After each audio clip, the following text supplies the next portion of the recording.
Okay, we have a bitrate, we have the green box, and we have a blurry live counter. Considering that I'm not wearing my glasses, which means I am effectively blind at We're past a live. certain distance. But yes, we are live, which means welcome back to the Storytime Network. This is the Paradox Hour podcast, and today I think this is our first discussion of a live action TV show. At least that I can recall, yeah. Because we've done animated TV shows before. We've obviously discussed anime. We've discussed the MCU movies, but I don't think we've done a TV show before. We Not haven't had a full episode devoted to a single show. I think we did one that was about live action TV and movies, but that's the closest we've gotten. mm.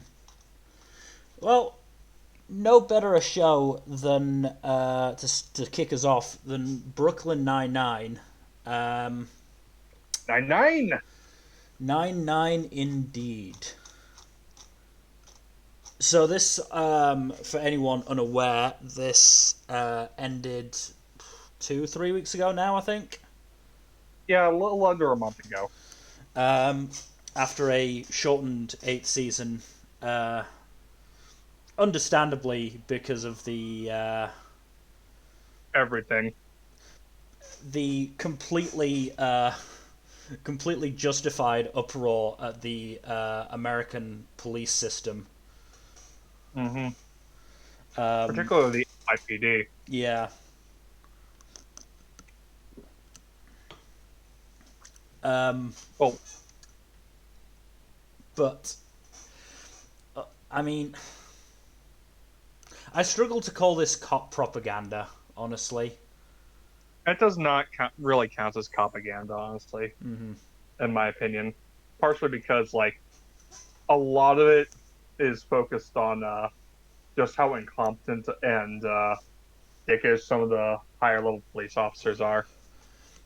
I mean, just Hitchcock's entire existence should really show that it's so. While it does portray some cops in a good light, it also, doesn't shy away from making sure the audience knows that, hey, the system as a whole is pretty broken. Oh yeah. But in terms of just trying to remember, I think I first discovered Brooklyn Nine-Nine around when the second season was airing. Um, because I distinctly remember the first time I actually saw Brooklyn Nine-Nine. I was at a friend's house, and I think it was the Auspice episode Mm. with Ed Helms in it, which is part of the reason why I initially started watching, because I knew him from primarily from Hangover. Um, and so that got me interested. And then realizing that first that Terry Crews was in it, and then Andre Brower. Uh, Terry Crews obviously needs no introduction, but I knew Andre Brower as House's therapist from the Hugh Laurie medical show, in which I greatly enjoyed his performance. So it was very good to see him in here. Um, What about you? How do you remember how you discovered Brooklyn Nine-Nine? I think it was after season two had come out. I saw a few episodes available while I was on a plane to go to family vacation, Mm-hmm. and I was like, "Oh, this looks interesting. I'll queue up a couple episodes," and I just absolutely loved it. Yeah. And I was heartbroken to find out that it wasn't available on Netflix Mm. when I got back home. Oh, it's not But yeah, available on Netflix in the US, is it? no, but funny thing is, I think a year or two afterwards, I went to study abroad in Ireland, and it was available on Netflix there. So I watched through it on through what was available on Netflix there. Yeah, it's available on Netflix in the UK. Lucky bastards. Yeah. Very helpful. It means I can just, well, I tend not to watch entire episodes of stuff for the most part, not unless really not unless it's either new or I'm watching like somebody react to it. But God, do I watch so many Brooklyn Nine-Nine clips on YouTube and so many like compilations. And I think we should just basically try and go through the seasons. Mm. I mean, obviously we can sort of. I mean, I think we should say, just in general, it's a very different type of cop focused show, I would say. It's basically it's a work set in a police precinct, basically. But So even it's basically like The Office or Parks and Rec, mm, except it is a police procedural. yeah, but even I mean, I'm more talking about it in terms of just the characterization. I mean, in the first couple of seasons, you had the more stereotypical cop show characters. You had Jake as the brilliant but undisciplined genius detective. You had Holt as basically the straight man captain trying to rein everyone in, and somebody like Rosa as the sort of dark side of the force. I would say Kinda, yeah. not actively engaging in something like police brutality, but But she's hell of intimidating. suggesting it more often than was comfortable. Hmm. I Um, mean, it doesn't help that she's also just incredibly intimidating in general. yeah, but as the seasons went by, like that stopped being the stereotypical cop show characters stopped being as much of a thing, and I think that actually very much improved the quality of the show overall. Yeah.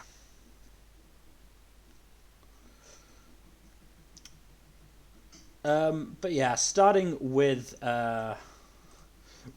season one is, I mean, we've got to talk about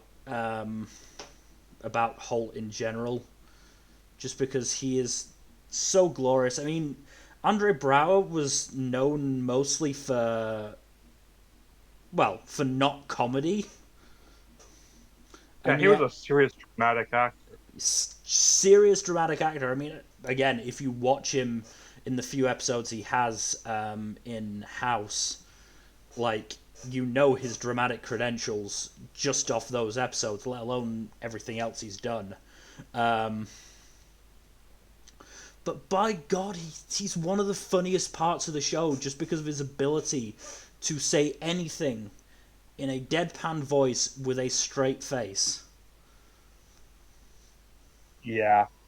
He just Holt to me is quite possibly the quintessential example of someone who is the comically stoic character. But at the same time, the show also knows exactly when they should subvert that. Like Oh yeah. what was it, first or second episode? Can't remember exactly when it was. One of the first episodes, they have a running gag of the characters not being able to read Holt. So they have, I think it's Terry saying, "Rough weekend, Captain," and him saying, "Oh no, I went to Barbados with my husband. It was a wonderful weekend." And then Rosa going, "Oh, are you look happy today, sir?" And oh, there was a small fire at my house. I lost many treasured memories. And then the third one was Scully, one of the bumbling idiots of the department, going, "Yeah, you can never read that guy." And then his flashback is Holt just screaming at him and saying, "If you don't get your act together, you won't live to see retirement." It's like, what's that guy thinking? And it's just such a clever subversion on that rule of three. Yeah. The show in general does a really good comedy. Oh no, the Like comedy there is generally like really really good. like as with any comedy show, there is always going to be at least one or two jokes here and there that are going to miss for you, but Hmm. most of the jokes land really well. Yeah, I would say honestly, the vast majority of the jokes land. The only ones that don't tend to be focused around Gina. Yeah. Well, some of the Boyle jokes from early on didn't land all that well either. Hmm. Well, again, because unfortunately Boyle was so focused on Rosa, especially in that first season, that a Yeah. lot of his I'm jokes so tended. glad I'm so glad that they moved past that subplot. Yeah, a lot of his jokes tended to be around how there was absolutely no chance in hell of him getting with Rosa. Hmm. And nevertheless, he persisted anyways. At least for the first few episodes. That I think has it's the become first less. half. I think it's the first half. Hmm. Once he First half of gets season one, I think. yeah, once he gets shot in the butt, it starts to go away. Hmm. Poor Boyle and his buttholes. I mean, We there's could also do the an fact that entire go ahead. we could dedicate an entire 10-minute segment to all the innuendos involving Boyle. I mean, yeah, it's such a running gag with him that he just does not understand what he is saying in terms of Like, like the what he says and what it actually means, and it's hilarious. yeah, he just does not seem to understand the very concept of entendres, double entendres. Yeah, I mean, literally. I mean, just Boyle's just whole relationship with sex and sexual relationships in general. I mean, you don't have to go that far in. I think it's episode one, two, three, four, five. Episode five, the cold open. They're talking. The squad is talking about their oldest arrest. Boyle walks in thinking they're talking about the oldest person they've bedded and starts talking about how he had sex with a 68-year-old. Unashamedly. As a 20-year-old. That is hilarious. Mildly disturbing, but still hilarious. Like it's funny in general just because it's just everything he says in that scene. Like Jake points out that that's someone's grandma, and Boyle goes, "She was actually. That's how I met her. I went to college with her grandson." She's like, "No," and then starts saying it was like having sex with a transformer, and it's just like that's nobody's. Well, no, that is somebody's fetish because there is a fetish for everyone, but that's not like 99.9% of the world's population fetish. Yeah, no, In terms of not great gags, Jake does sort of straddle the line in the first couple of seasons between uh, genuinely funny and sort of too arrogant, yeah. as Not to well mention, like, as well as his whole back and forth with Santiago in the first season and a half or so is not particularly comfortable in light of recent stuff. hmm, Like, just how we've been shining a light on a lot of sexual harassment and hmm, police brutality things in recent yeah. years. He never really quite crosses the line there, but it's still like uncomfortably close at times. Hmm. To be fair, I think the only one that really crosses the line is the day after the bet. Um, Oh yeah, just because it is clear that Amy doesn't want to be doing any of this. But I do get the feeling that if she was genuinely uncomfortable with any of the other stuff that Jake did and asked him to stop, he would.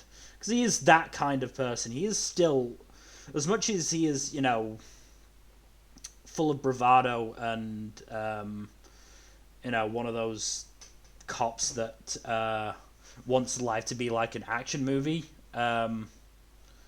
Like, he is still a good person and respectful of women. Mm-hmm. I would say out of Well, any, there's more than can be said about some other characters, I mean, yeah. Uh, I think like the Vulture. the Vulture, the Vulture is intended to be that much of a douchebag, at least. Oh yeah, yeah, no. I would say the big episode that really doesn't work now, and I mean, I wasn't a massive fan of it to begin with, but the big episode that doesn't work now is 48 Hours. Oh, that's the one where Jake is trying to force the guy to confess, right? Yes, force a guy to confess, but it's the one where he arrests a, unfortunately, black dude who he had arrested and gotten convicted previously on the basis of basically his hunch. And because the guy made fun of his name.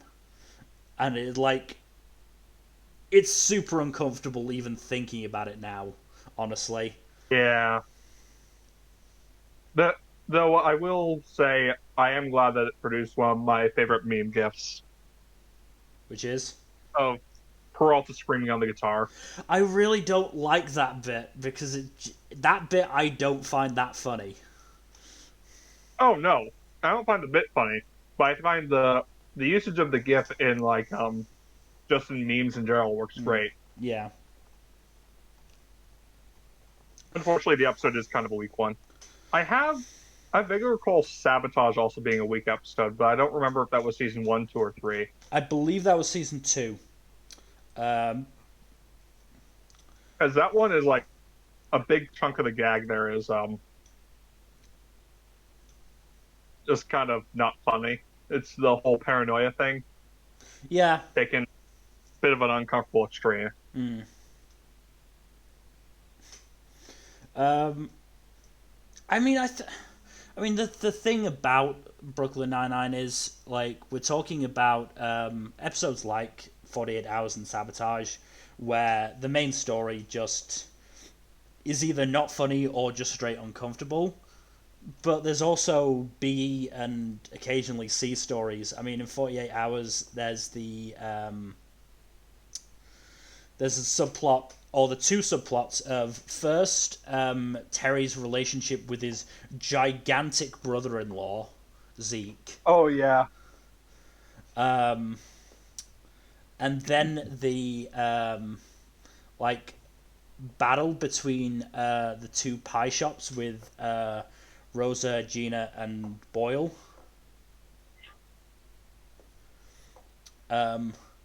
Which is funny just because, I mean, just the final line of "You just graduated pie school, bitches." Sorry, I said bitches. I'm just really worked up.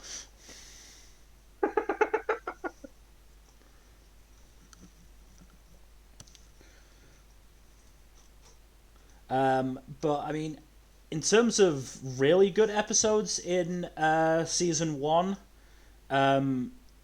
obviously we've got the start. Pontiac Bandit.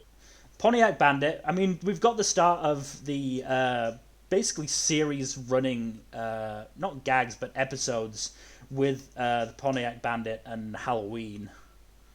Mm-hmm. Ah, yes, the Halloween heists. I'm pretty sure Pontiac Bandit and Halloween heists are basically the only episodes that recur through every season. Yeah. Which makes sense because they are the best episodes of the first season. Oh, absolutely. Other favorites of mine, I love Sal's Pizza just because it had Patton Oswalt in it, and he was hilarious. Mm. As well as just the general rivalry between the cops and the firemen. Or the firefighters, sorry. Oh, you know what was another funny one was the Ebony Falcon. Oh, Ebony Falcon was just Terry Crews in general is fantastic, and I do love the whole gag behind the creation of his character, which is that the producers really wanted Terry Crews, so they basically made the character for him. Understandable. Have a nice day. Yeah. The finale is also pretty strong, I I mean, think. yeah, the finale is quite strong.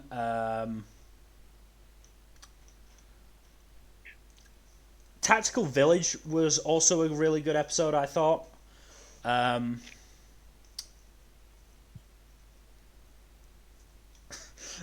just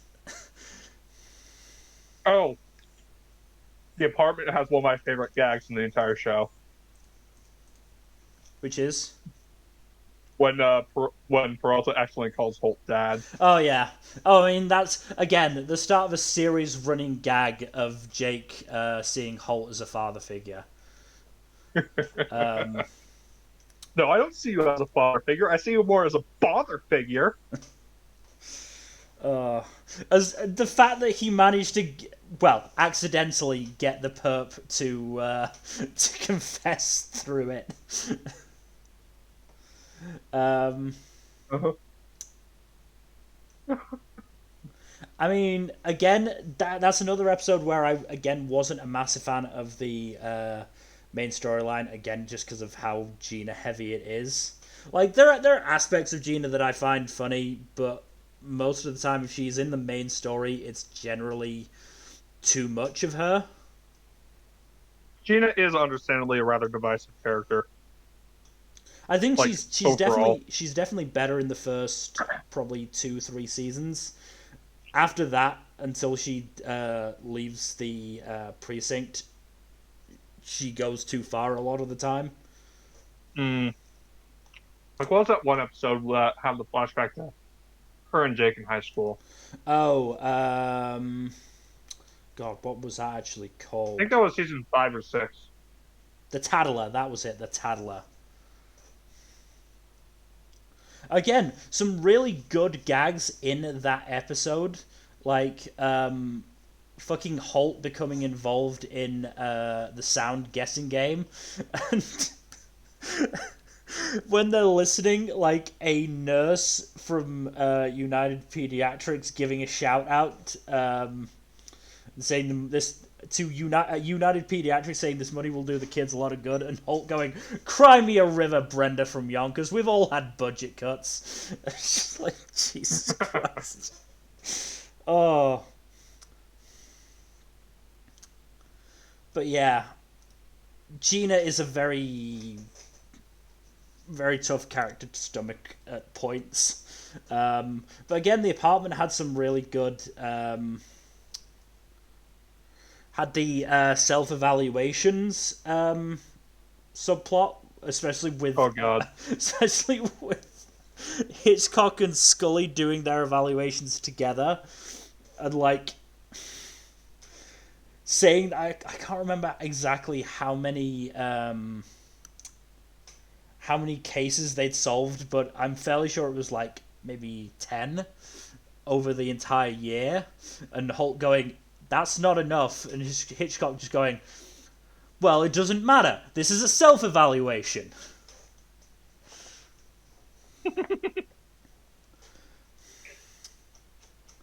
Um, I think we should discuss the main cast and characters real quick because, like, to give context. You know? yeah. So in the image we've got up, Jake Peralta is the guy in front, played by Andy Samberg. Uh, I mean, I think let's actually. Can I? Or is it actually up somewhere? That would be really useful if it was. I don't think it. I'm not sure if actually. Let's see if it's in recaps. Because obviously, Terry went through the entire squad to introduce him to Holt, but I am not sure where it is. Either way, so Jake is a brilliant detective who is just incredibly childish. Um, you've got Captain Holt, played by Andre Bra, who is a gay black cop, which and started in like I think the 70s, which Yeah, and he obviously was openly gay in the 70s. I'm not sure if he was openly gay in the 70s. I think it might have been slightly later for openly gay, but still, 70s, 80s, gay black detective, not good, not a good time. Not a good time at all. Um, Oh yeah. we've got Amy Santiago, played by Melissa Fumero. Um, High strung and ultra competitive, basically. An incredible nerd. Uh, Oh yeah. Rosa Diaz, the tough, intimidating, mysterious one.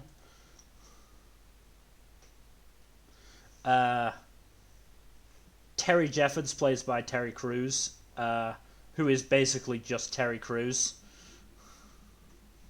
He Terry love, Crews as a police sergeant, basically. yeah, he loves yoga. He loves his two twin daughters, um, and is initially scared about going out into the field because of them and leaving them fatherless. Hmm. Uh, Charles Boyle, played by Joe Latruglio, uh, very clumsy and socially awkward detective who is very hardworking, but as we've said, does not understand sexual innuendo at all. Uh, Not here is Gina Linetti, Jake's childhood friend, played by Chelsea Peretti. Who was also coincidentally a childhood friend of Andy Samberg. Who is well, to describe her as TV tropes does, flighty, narcissistic, and enjoys messing with people. She's basically Holt's secretary. Yep. For the most part, I don't think she officially gets the position until part of the way through the season, but that's basically her role. And then we've got Norm Scully, played by Joel McKinnon Miller, and Michael Hitchcock, played by Dirk Blocker, who are basically there waiting out retirement. Yep. They put in their time in the 70s, 80s, and 90s, and now they just want to sit in chairs all day and eat. And they do just that. Yep. They're genuinely half decent detectives when they put in the effort. It's just they really can't be bothered putting in the effort 90% of the time. And I Kind think, of understandable, honestly. yeah, try to remember if it was in I think season. season 6 had a bit that showed what they were like back in their prime. No, it was season one that first shows it off when Scully and Hitchcock investigate Boyle to find out where the secret bathroom um, the uh, that Rosa and Gina were hiding from them was. Oh no, I mean like we see a flashback of them in their prime in like season 6, I believe. Yes, we do. We do get a flashback of them in their prime. It creates slight issues with the show's timeline because in that flashback they are played by completely different and far hotter actors.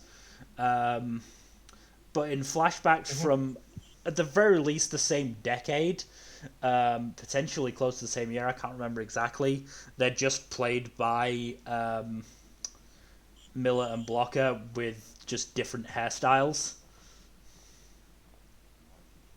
Yeah, I think I don't know.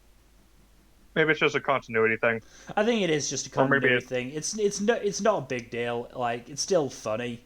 Um, yeah.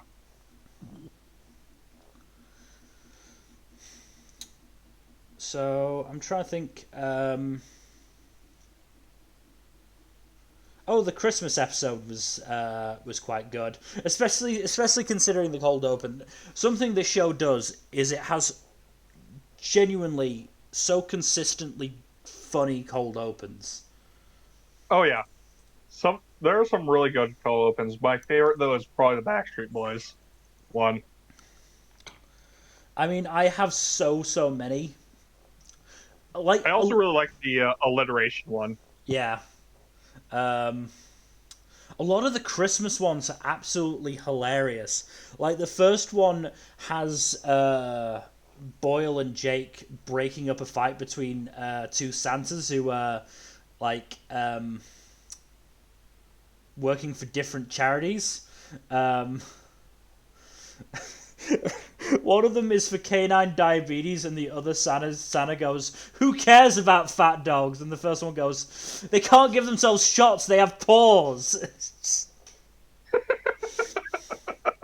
And the fight ends with Boyle kicking one of them. One of them pulls a knife, so Boyle kicks them in the testicles and starts celebrating that fact, and turns around to see a group of children just watching these two cops beat up Santa. And then the season 2 one is the Pontiac Bandit episode. So Jake and Rosa like plan to take him down, and they chase him into a Christmas tree lot, basically. And in chasing him, they knock a Christmas tree into, I think, a generator, and basically sets a bunch of the trees on fire. And so, and then then you get the image of Doug Judy on his knees, Jake dressed as Santa, holding him at gunpoint, and with an inferno behind him, and just screams, "Take a good look, kids! This is what happens when you're naughty!" That's one way to scare him straight. Yeah. And then just Doug Judy as well, just sheepishly smiling and waving at this as well. And then the third one that I distinctly remember, that I absolutely adore, is them doing the Christmas tree lighting, but it's actually that Jake has gotten an inflatable tree that is way too big to be set up inside.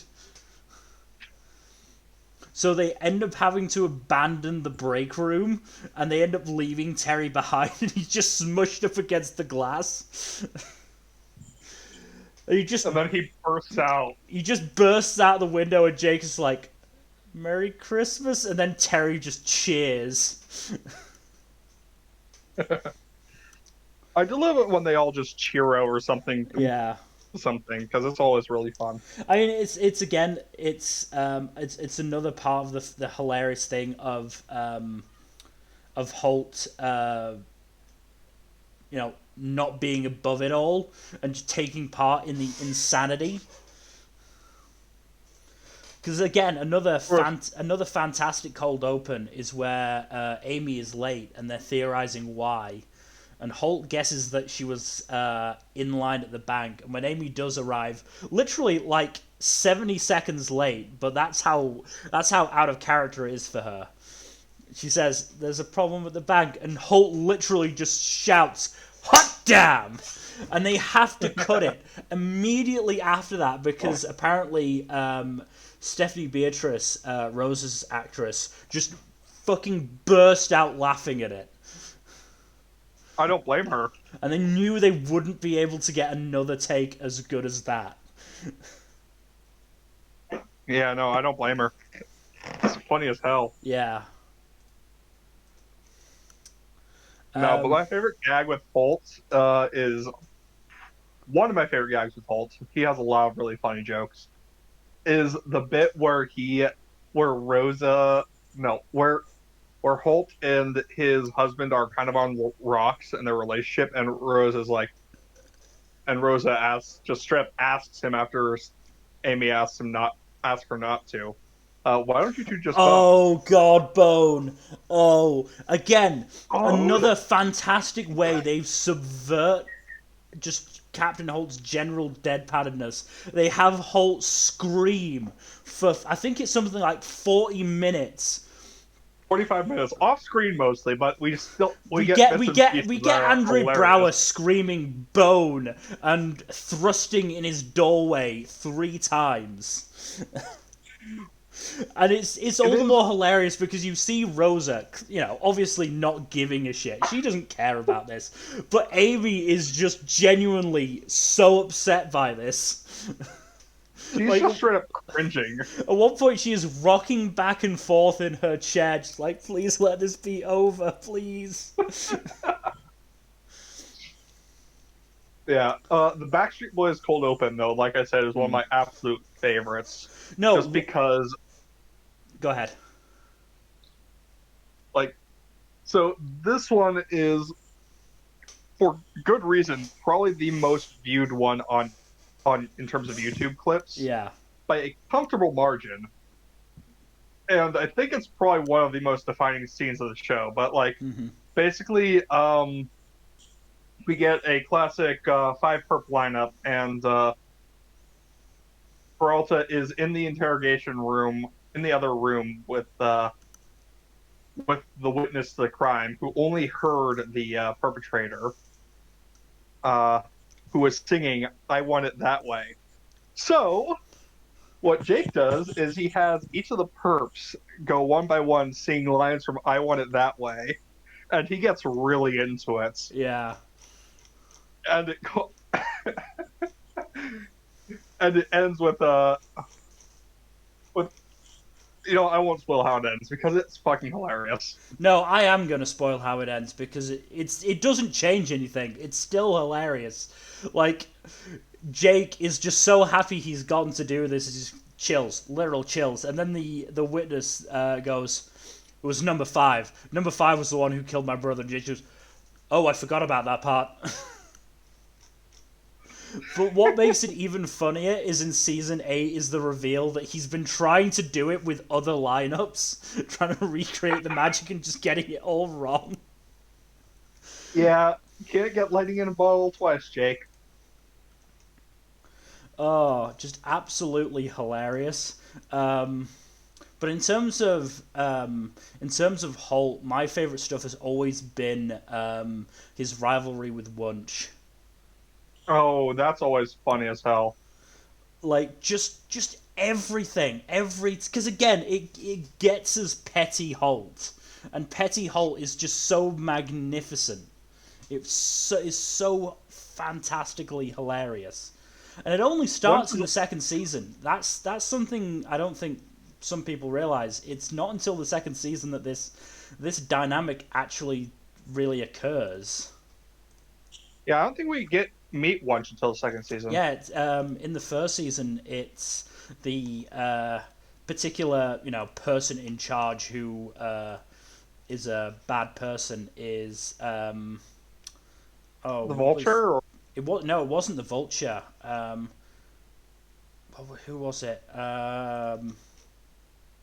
Commissioner Podolsky. That's it, Podolsky. yeah, I don't think he really shows up again after season one. No, he doesn't show up at all after season one. Mostly because I'm fairly sure he gets like arrested after season one, or at least very much Hmm, implicated in something. Um, would not be surprising. trying to remember exactly what episode um, the whole like Wunsch first appears. I don't remember. It's been a while. Oh, it was Chocolate Milk, which is the second episode, and then it really does just take off. And Once again, is also just just a classic example of just like how incompetent several of the well, not incompetent, but how dickish and petty some of the higher ups in the police force can be. yeah. I mean, the fact is, we don't really know sort of how good of a cop Wunsch may be because we only ever get her interactions with Holt, which we never actually see her sort of day to day. And as much as, or like, they both bring out the worst in each other, certainly. Basically. But you get a lot of authority figures like Wunsch and the Vulture and so on who are just like very clearly meant to be bad examples. Yeah. Oh, CJ. God, CJ. And what's his face? Captain Fisherman. Dozerman. Captain Dozerman. Excellent use of Bill Hader. Yeah. Oh, brilliant use of him. Just having him scream for I think 15 minutes of the episode, and then have a heart attack and die. Hmm. Solely because he walked in on Jake and Amy kissing. Yep. And I think that's another thing we do have to very much mention that I absolutely adore about Brooklyn Nine-Nine. It does not waste much time in getting Jake and Amy together. Yeah. They get together what? During season three, right? They get Or together. late season two. They get together end of season 2, start of season 3, Yeah. So and there's not none of this will they won't they bullshit. and at that point they pretty much stay together. And there is pretty much, I would say there is only one occasion where it even feels like they might break up. And it is over a justifiably big issue. Otherwise, Hmm. they are solidly together the entire time. Which is just so refreshing for a sitcom. Like, obviously, a lot of us will have a lot of us in our generation will have grown up with Friends and the whole bullshit will they won't they of that show, Hmm. which honestly just it probably was never that entertaining, but it's even less entertaining now. And especially, Yeah, I'm not really a fan of will they or won't they type shenaniganry mm, personally. but no, they get together, they're a good couple, and they stay together, and it's so refreshing.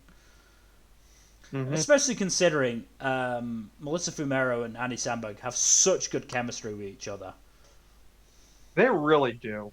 I think that's part of the reason why a lot of Jake's jokes at Amy's expense in those first couple of seasons don't feel as uncomfortable as maybe they should. And it is just because of the sheer chemistry between the two of them. Hmm. Um, but while we are also discussing relationships, we mentioned earlier that that Holt is gay. He has a husband, and it is never treated anything other than normal. Yeah, no, it's really refreshing. And what makes it even better is I think it's season five that Rosa actually comes out as bisexual, Yep. and she has a very interesting and neat talk with Holt Mm. about it, Yeah. and it's just a really down to earth and refreshing conversation. I just love the dynamic those two have, honestly. Yeah. Holt has really good dynamics with most of the Nine Nine. Mm. I mean, I think all of the cast members have good chemistry with each other. There are very Yeah. few combinations that I can actually say don't work. Um, and frankly, most of them are Gina related. I know it I feels was like gonna I'm say picking. I know it feels like I'm picking on her, but it's kind of the truth. Oh, and Pimento when he's there. Memento is kind of annoying, honestly. Pimento is a fun He character in small doses, and I think they did end up realizing that. I am glad that they made the call to put him on a bus in I think season four or five Yeah. because like while he could be entertaining when he was just like a minor character, Mm. when they made him more prominent in season four and maybe season three, I don't remember exactly when he was Season introduced. 3 was his most prominent. I'm fairly sure, and I think that was mostly because of the whole Jimmy the Butcher figure storyline they knew they wanted to do. So they had to make him. Right. They had to establish him as part of the 9-9 and give them reasons to care. Mm-hmm. Um, but yeah, Rosa is bisexual. Goes out with several men and women throughout the course of the series. Um, Jake is very ambiguously bi. Yeah, which is always interesting to play for, and sometimes play for comedy. Yeah. Um, I mean, Charles, again, really just no idea. Charles also does get married. I think No, somewhere middle. he never actually gets married. He is more than girlfriend and boyfriend with Genevieve, but I don't. They never actually get married because, if I recall correctly, Genevieve had a really bad divorce, and didn't want to get Mm, married. So, I think they're probably closer to something like civil partnership, if I'm yeah, I think remembering like correctly. civil. Right, right. They're basically like civil partnership or like common law marriage, basically. Yeah. Um, I mean, just I don't know. I mean, Boyle is probably heterosexual and just incredibly weird. Um, Correct. He is incredibly weird. he is so weird in the best way possible. Like, Hmm. I mean, just he calls his wedding invitations STDs. Yeah, but That's something. He in the first season describes Jake and Rosa to be his fantasy threesome. Now, whether that's because he is actually slightly bi or is just that in or it love was with an Jake. innuendo. No, it's implied that he knows exactly what he's doing with that one. Uh, but it's whether it's a general attraction or general partial attraction to men, or just that he is that in love with Jake, Mm. because he is I mean, they are incredibly in best love with bros. Jake. They are so very much, so very close. They have a very strong bromance. They do.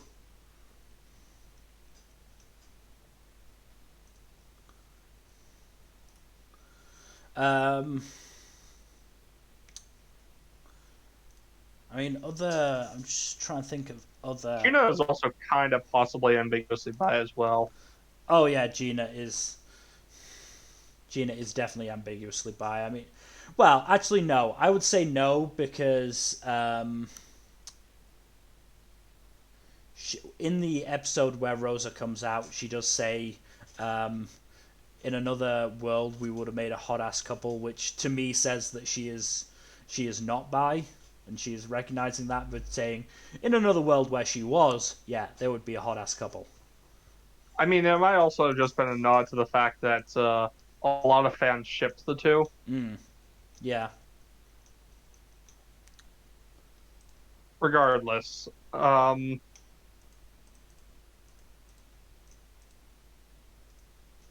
And do we want to keep to the focus on other characters?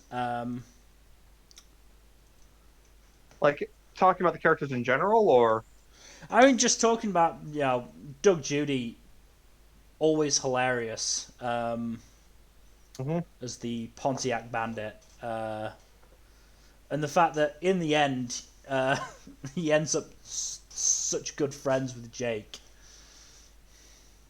despite the fact that they started the series off as basically, or Jake saw Doug Judy as his nemesis. Um, There's Doug Judy. This is we shouldn't laugh at this probably, but I love Caleb from the prison episodes. Caleb is a fun character, even though he is a cannibal He is a child and a cannibal at serial that, killer.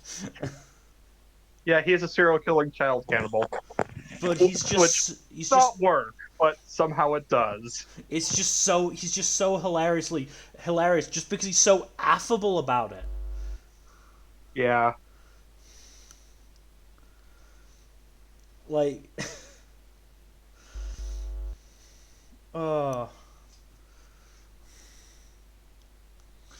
and just I mean the prison episodes again. A damning indictment on the American prison system, and seriously, the American prison system is fucked up. Oh yeah. Oh yeah. Seriously, seriously fucked up. I mean, it You're is. telling me. Look, Oh, it is not hyperbole to say it is modern day slavery. I mean, that's literally the only circumstances in which under which slavery is legal Yeah. in America. Penal slavery. Hmm.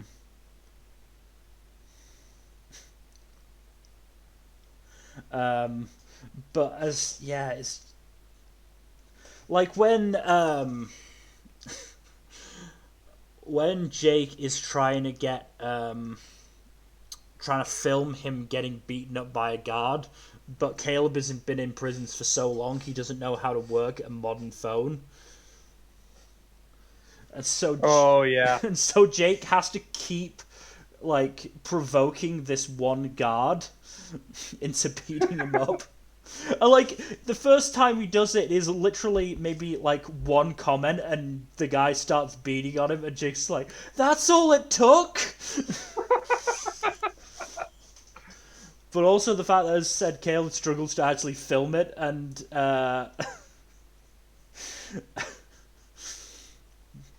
like and Caleb's just like, I'm trying, and Jake just goes, "Tell that to my groin." So Caleb bends down and actually says it. Um,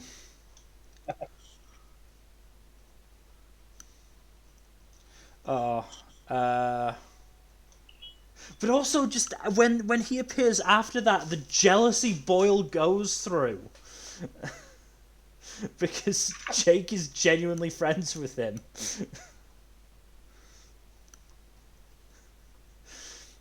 Like at one point he tries to say, look, Charles, he's a foodie like you. Just like, what? Oh, and the fact that he identifies as a woodworker rather than a cannibal, Wow. and is very insistent on that. uh,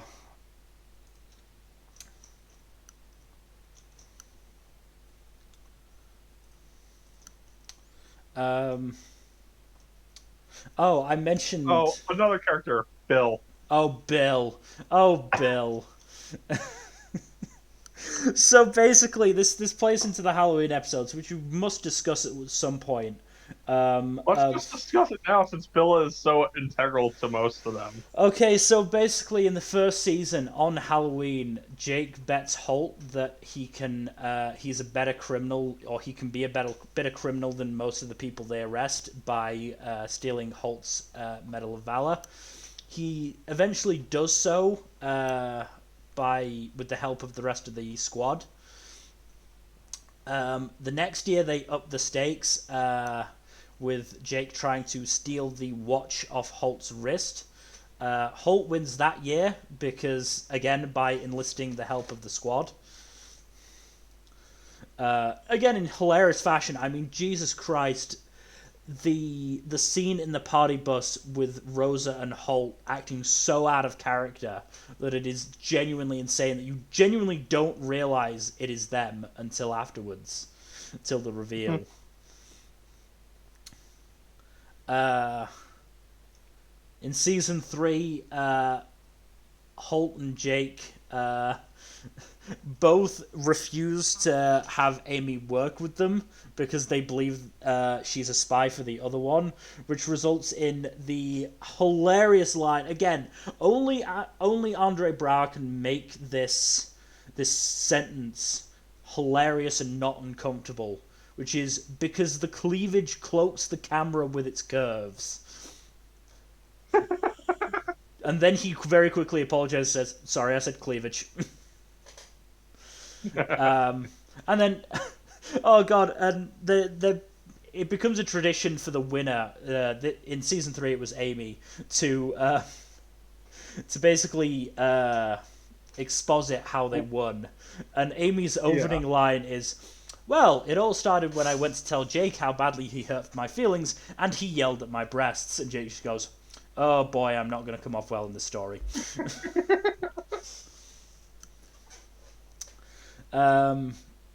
Season 4. Let's see, who wins season 4? I think season 4 is Gina, because that's Gina, the year that Bill is introduced, and they split up into 3 teams.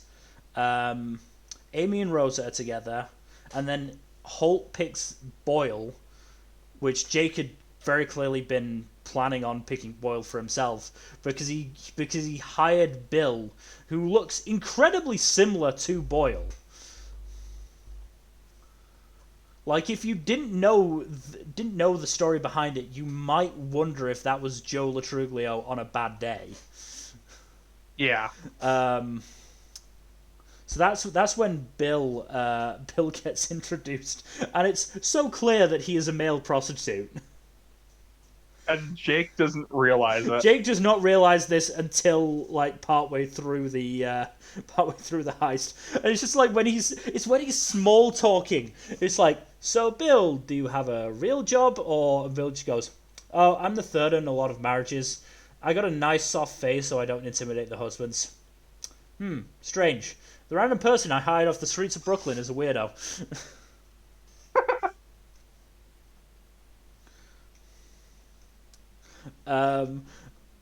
Oh, and then the running gag of Bill saying in that episode of, "Hey man, you're paying," making Jake incredibly uncomfortable.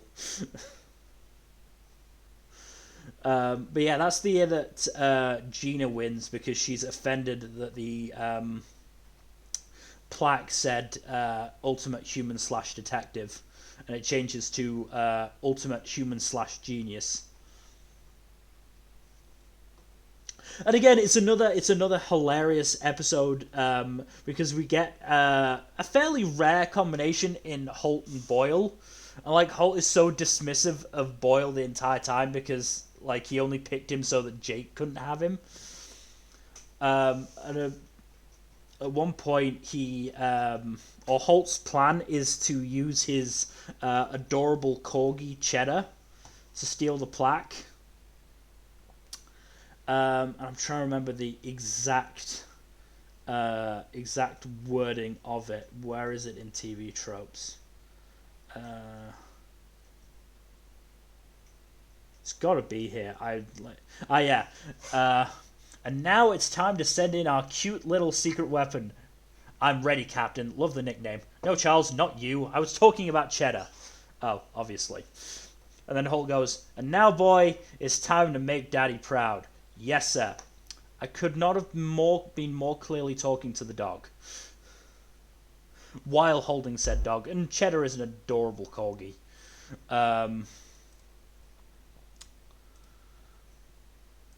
So that was season 4's episode. Season 5, there it is.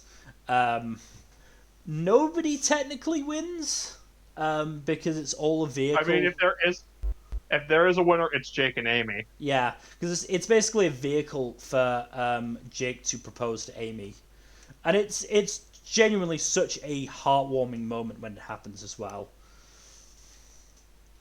Oh god.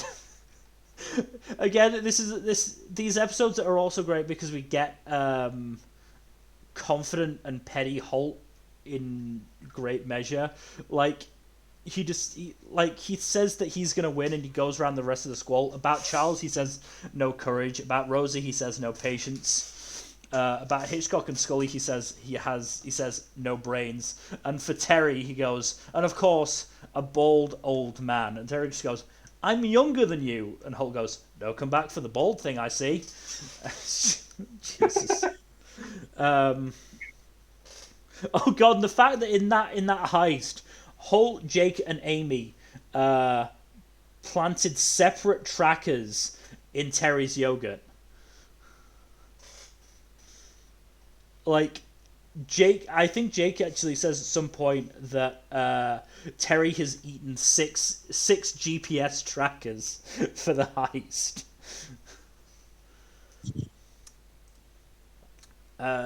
Season 6, Terry wins, and that is genuinely.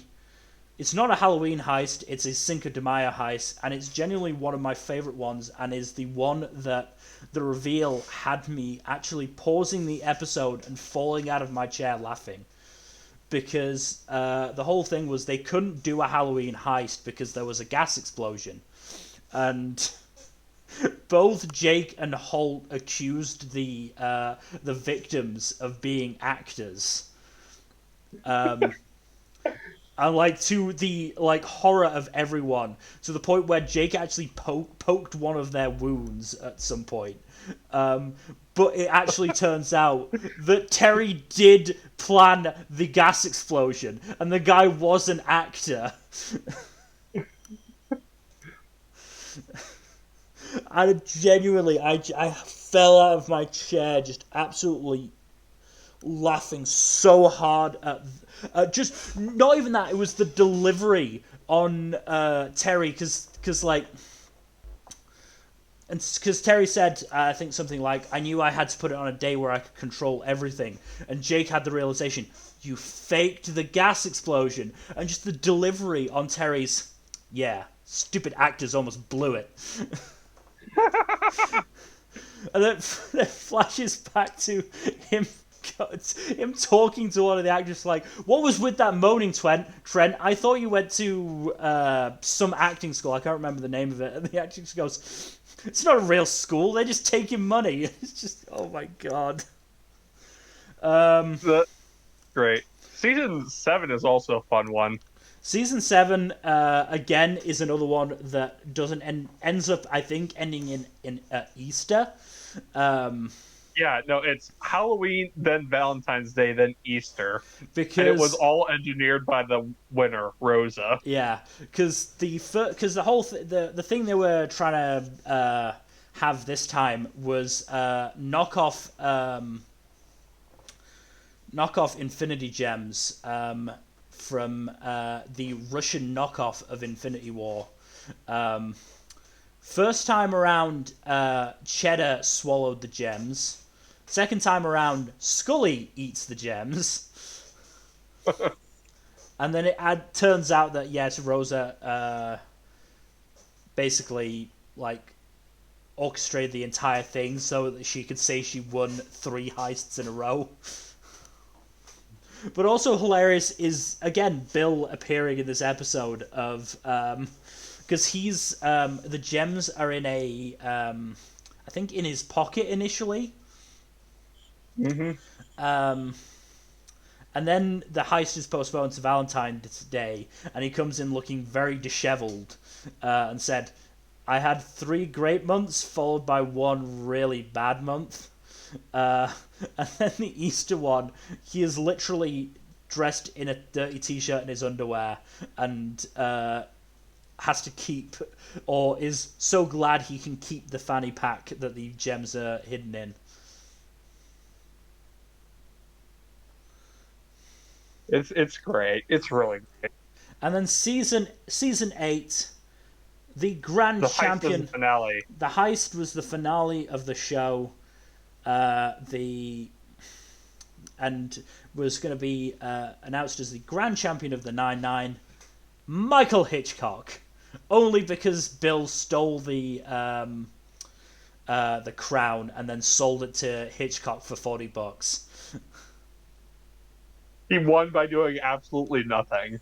Yeah, his whole thing was he planned ahead by faking his retirement and move to Brazil, but then they didn't think of he and Scully didn't think of anything else in the interim, and it's sheer luck that Bill happens to come along. Yeah, like I said, he won by doing absolutely nothing, Yeah. and it's hilarious. But yeah, it is just the sheer insanity that these heists get to. I mean, in the Cinco de Mayo one, Jake and Amy literally don't buy themselves. They only bought gifts for each other that contained tasers. Yeah, that was funny. And Amy fakes being pregnant to get the Yeah. drop on Jake, Uh. which which in most other series would be horrifying, but in Hmm. this series it's hilarious. I mean, in fairness, the horrifying bit for me was the fact that Jake had or Amy arranged for Jake to have a fake therapist that she listened in on. Oh yeah, no, that's horrifying, but also it's still kind of hilarious. It's hilarious because the flashback we get to it is oh no, that was the therapist one was season 7. Um, Yeah. and the reason why it was hilarious is because throughout the entire episode, um, Jake and Holt had been put together, and they'd been arguing about basically having the same plan, which is a bunch of people in bunny suits stealing the gems in confusion. Except Holt's only addition to the idea is giving the bunnies glasses and little blue vests, and like in the therapy session, Jake's like, "Yes, the vests do add gravitas, but I can't admit that."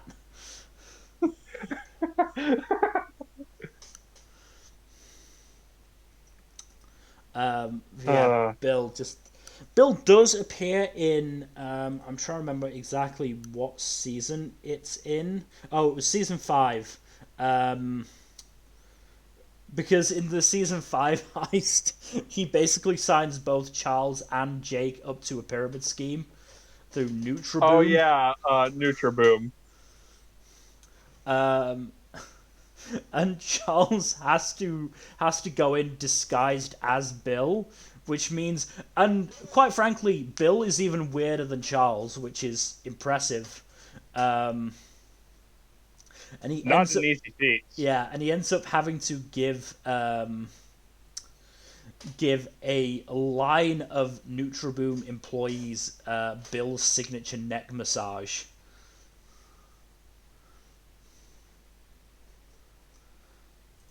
Uh, Also, the Nutraboom episode is also quite disturbing.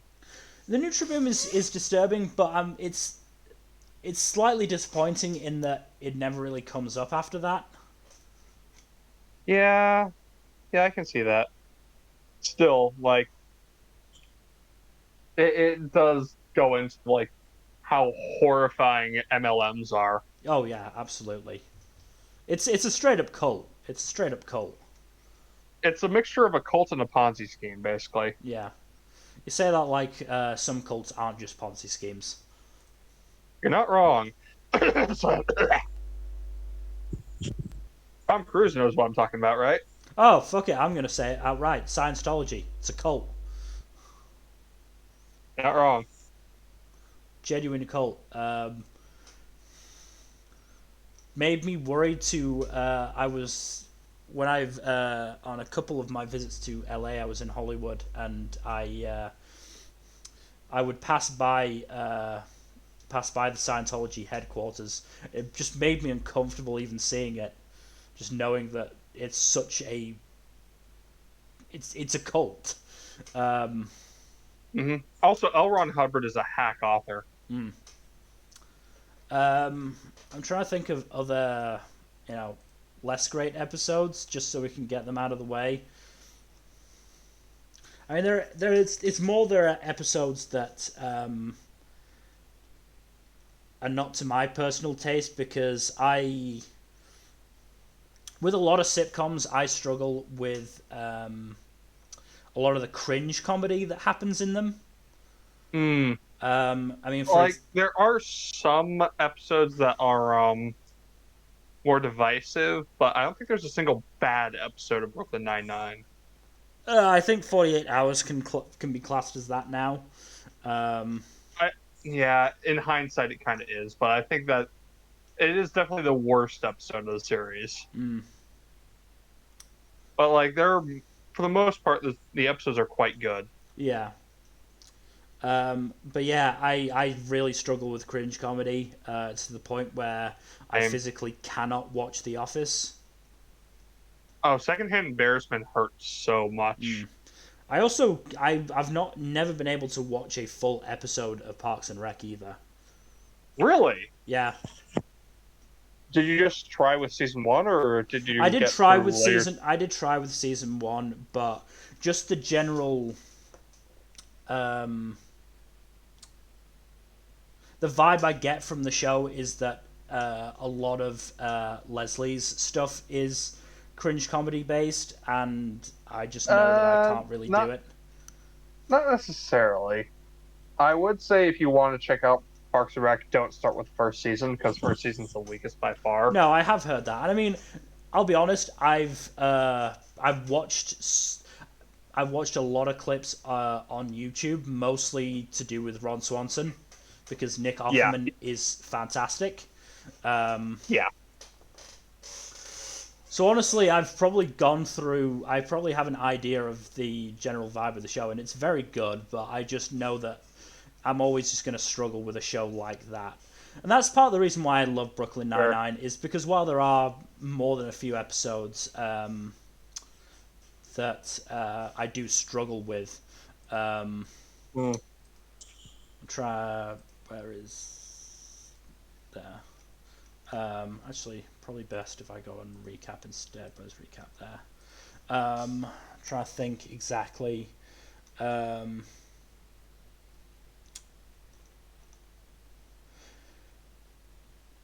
the was it the road trip episode where The one in the last season, or no the second season one where Jake and his girlfriend Sophia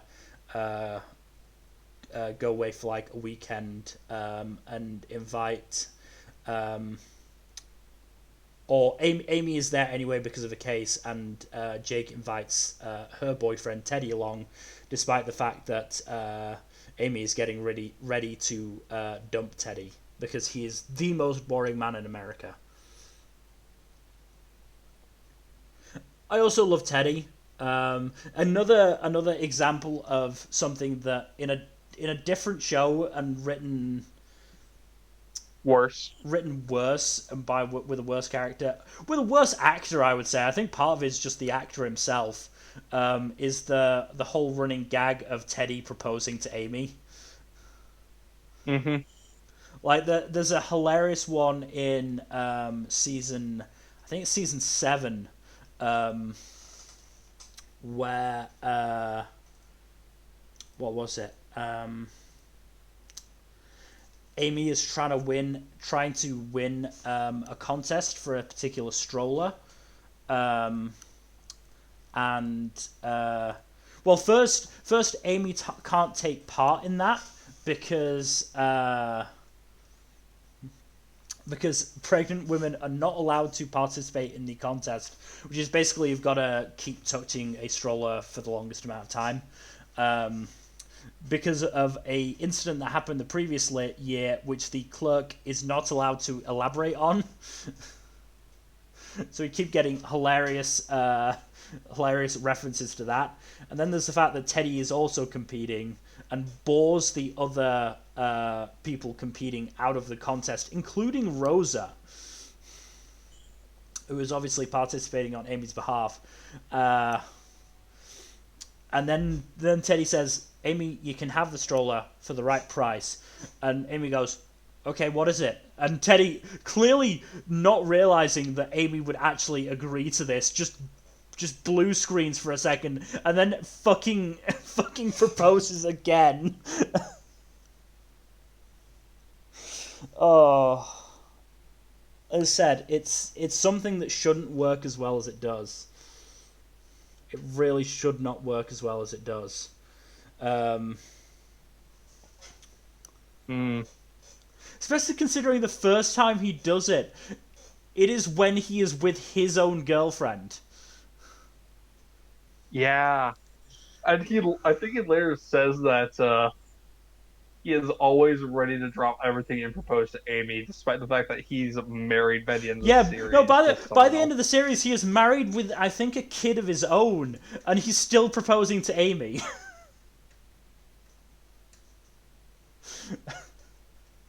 It's a gag that should not work, but somehow still Yeah, it does. really shouldn't work, but it does.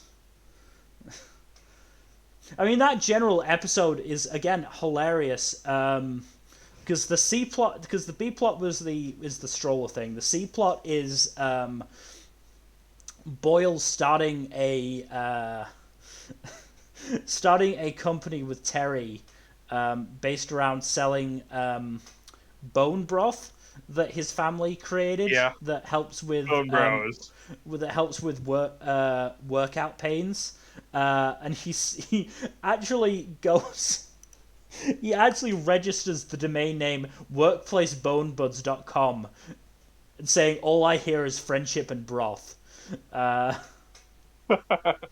And they eventually sell the domain to someone else who well, no, they uses the domain for a much more obvious purpose. yeah, they try and sell the idea to an investor friend of Terry's, but then Terry makes it by heating it up, I think, and the jars start exploding, which reminds me of another funny gag, which I will get to after I finish this. But the A plot is Cheddar has been kidnapped, and so All right.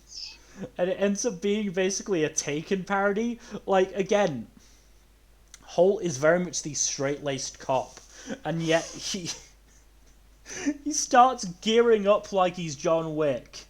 And at one point says to when Jake is trying to talk him down, says, "Interesting. You know what else is interesting? Grenades." Then he gets in a genuinely good fight with the culprit at the end of the episode, um, and mentions the fact that his life has inspired an '80s cop movie, which I think is implied to be Lethal Weapon. Oh yeah, because he says he's getting too old for this. Yeah. But yeah, the oh fuck it. Oh no, I've remembered what it is.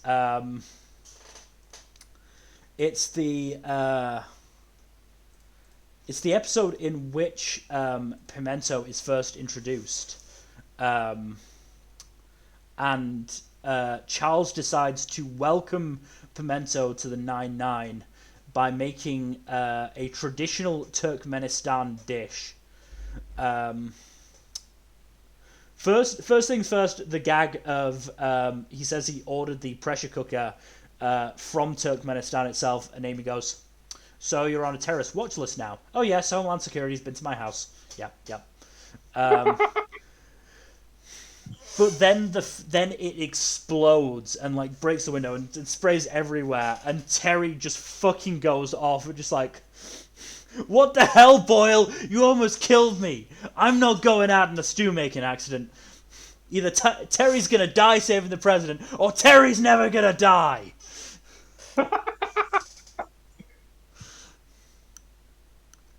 Uh, I mean, Terry Crews is a joy on the show. He really is. He is It's consistently hilarious. I don't think there was a single Terry segment I didn't like. Yeah. Um, God, I'm trying to think if there is, and I don't think so. Not off the top of my head. I mean, he has really good spotlight episodes too. Like Yeah. the Skyfire cycle is one of my favorites. Mm. That's the one with the Holt bone joke too. Yeah. Oh, then the second one couple of seasons later, when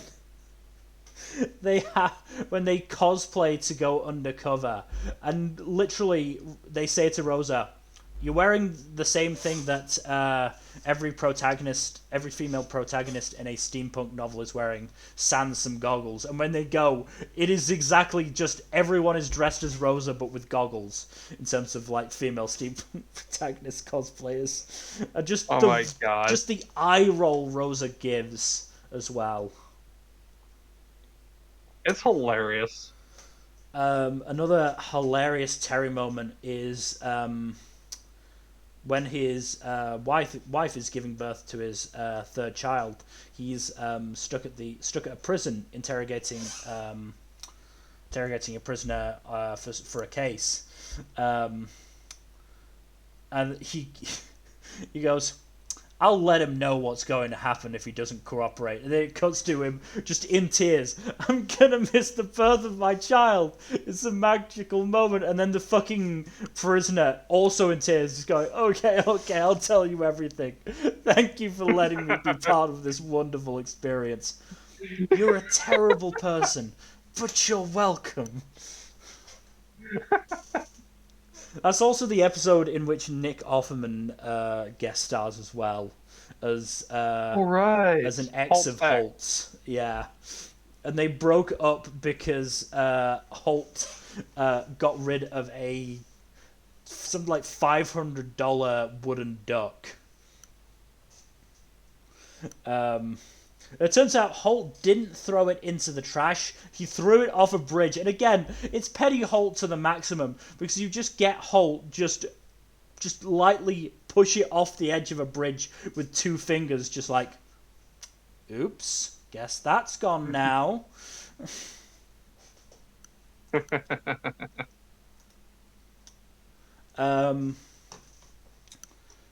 But very often the seasons end with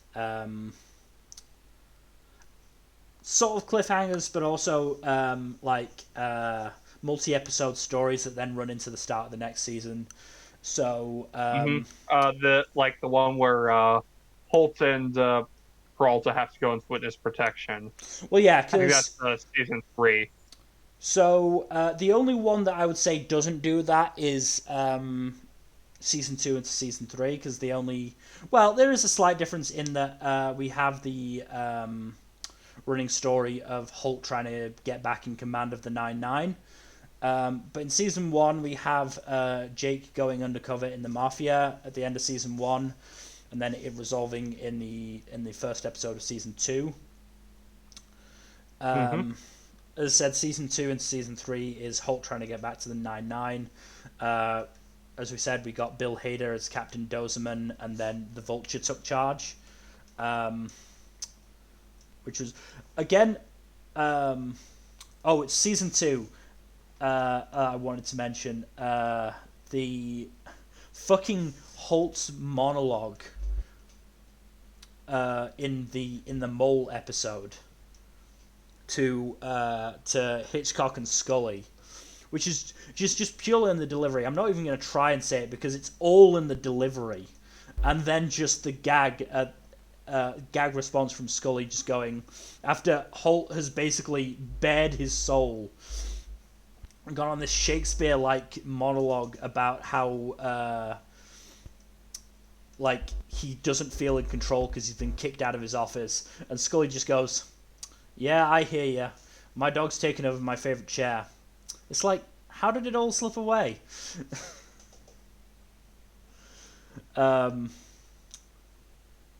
season 3 and season 4 was the whole figure storyline of them first breaking into the FBI with the help of Holt's old partner Bob Anderson. And then Holt and Jake having to go into witness protection because Figgis is hunting them. So they end up in Florida, which, I mean, come on. Nobody wants to end up in Florida. At least some really good gags, like the scene of Jake in the hot tub. Oh. Don't eat that burrito. Oh. I'm disgusting.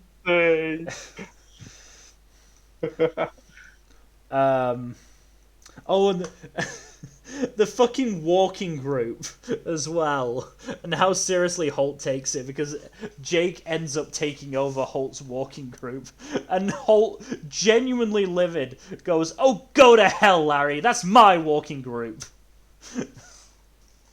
Oh yeah, they use assumed names, and Jake is under the name Larry, And which Holt is is Greg. hilarious. Yeah. Yeah. And then the whole thing with the small town sheriff, played by the guy who plays Jerry in Parks and Rec, Oh yeah.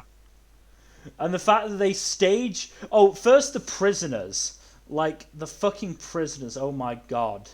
Um, like I'm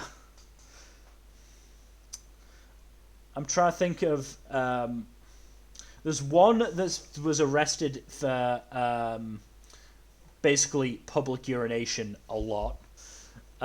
There's one where there's a guy with a glass eye, and then there's poor Tito who just does meth. And they use everyone's talents to break out except Tito's. And as they're leaving, Tito's like, "Wait, you didn't give me anything to do." And Jix is like, "We gave you the most important job of all. Tell our story." God bless you, sir. You've given a purpose to an old meth head. And then Tito is interviewed by the news the next episode, and literally all he can say is, "I'm Tito and I do a lot of meth." But how they get out of jail is they start fighting, but the sheriff is literally just like cheering it on, basically. So instead, they kiss, which, small town sheriff in Florida has him rushing in to break them up, and they just shove him further in and then lock him in. And again, then the sheriff is interviewed again on news, and like it says, and then they started kissing, which is totally fine. It's totally fine, except they're two men. It's Jesus Christ.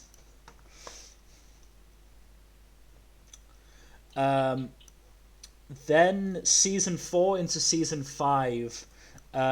Jake and Rosa are framed for a bank robbery by Lieutenant Hawkins, a dirty cop.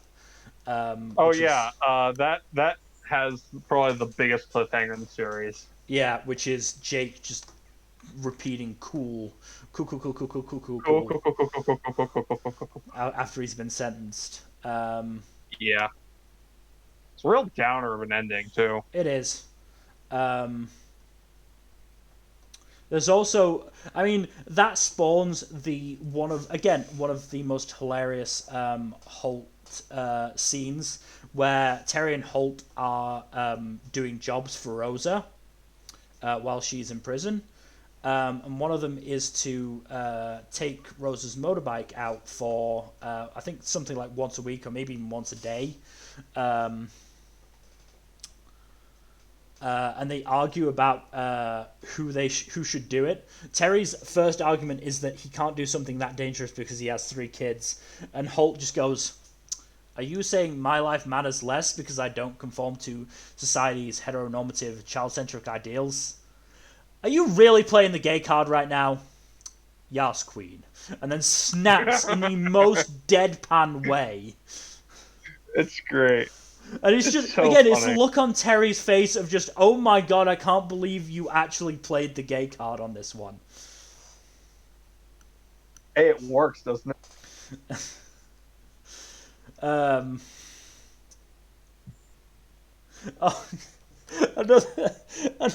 thing in the whole Caleb or Jake discovering that Caleb is a cannibal thing is they're transferred to the general population after being in.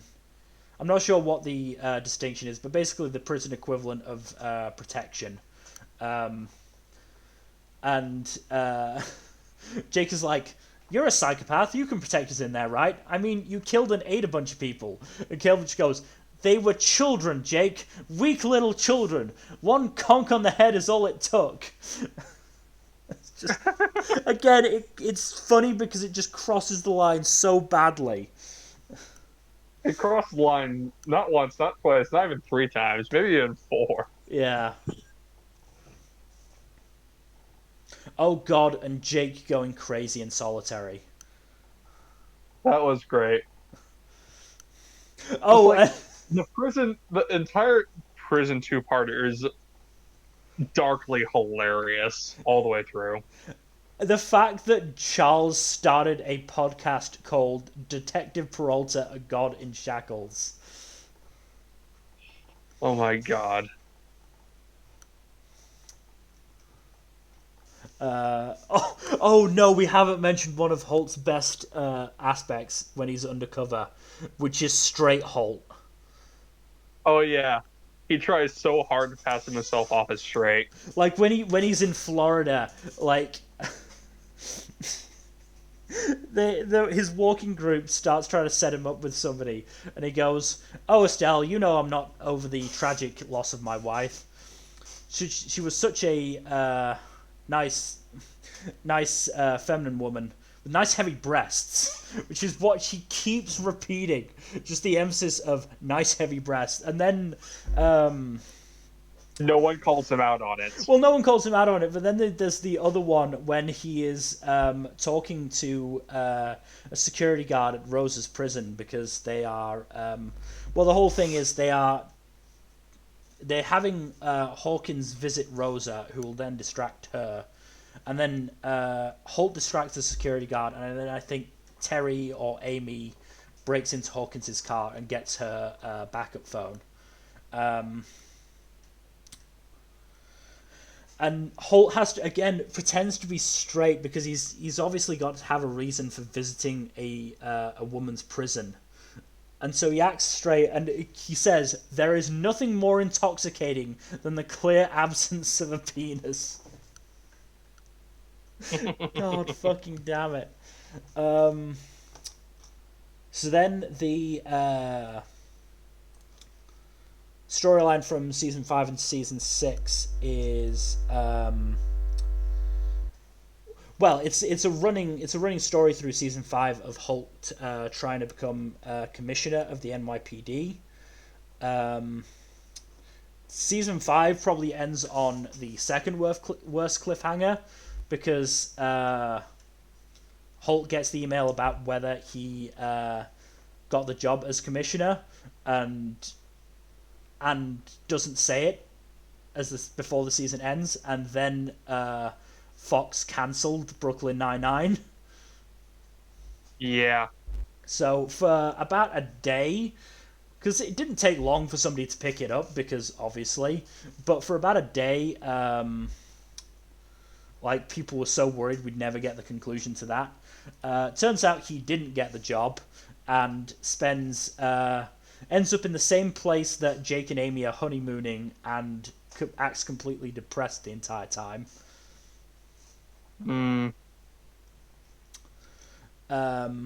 Season 6 is very much about the squad trying to get rid of the guy who did win the race for Commissioner Kelly, who is just an old white dude. Mm-hmm. And in the season 6 finale, they form a suicide squad of CJ, the Vulture, and Wunsch. And naturally, backstabbing ensues. Yeah. In fairness, it was only the Vulture who backstabbed rather than Wunsch. Yeah. And CJ was just incompetent. Mm-hmm.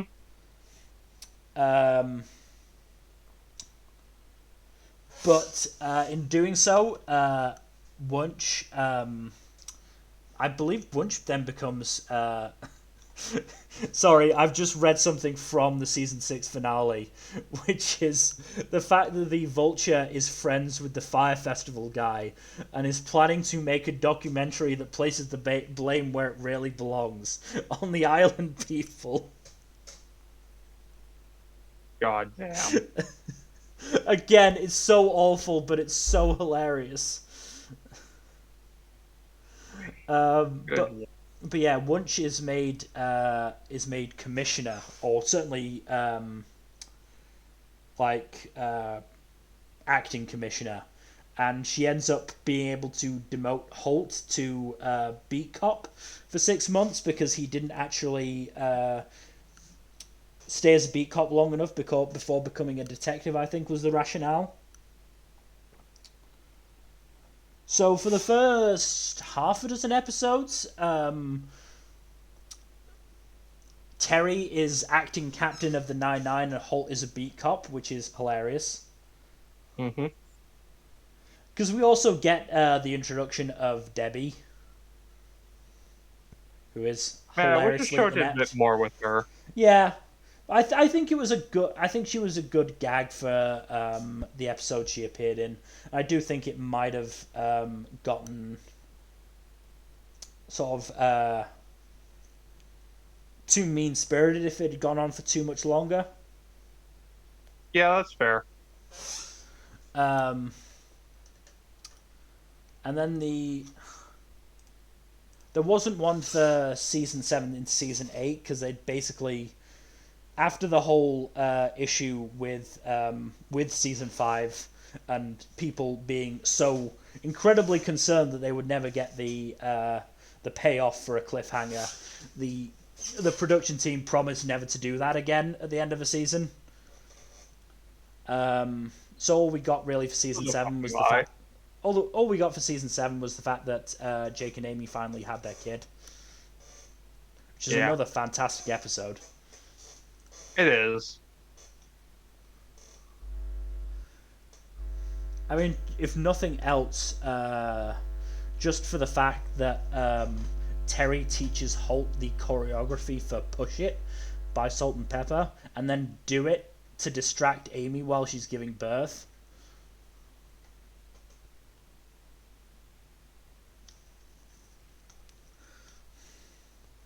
Also, the again, it shouldn't it shouldn't be funny, but the old woman that Jake and Charles pick up while they are trying to solve what happened to the power because somebody There was a drives into citywide blackout. somebody drives into a generator and causes a blackout. And they end up picking up an old woman who like shoots the guy who caused the blackout and then sticks her finger in his bullet wound. Oh yeah. And Jake is just like, "What made you this way?"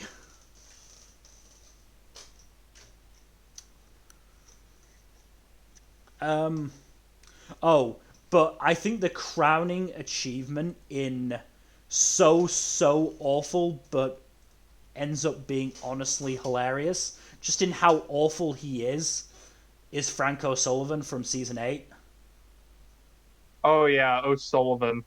who is the head of the patrolmen's union, and is basically there, parodying the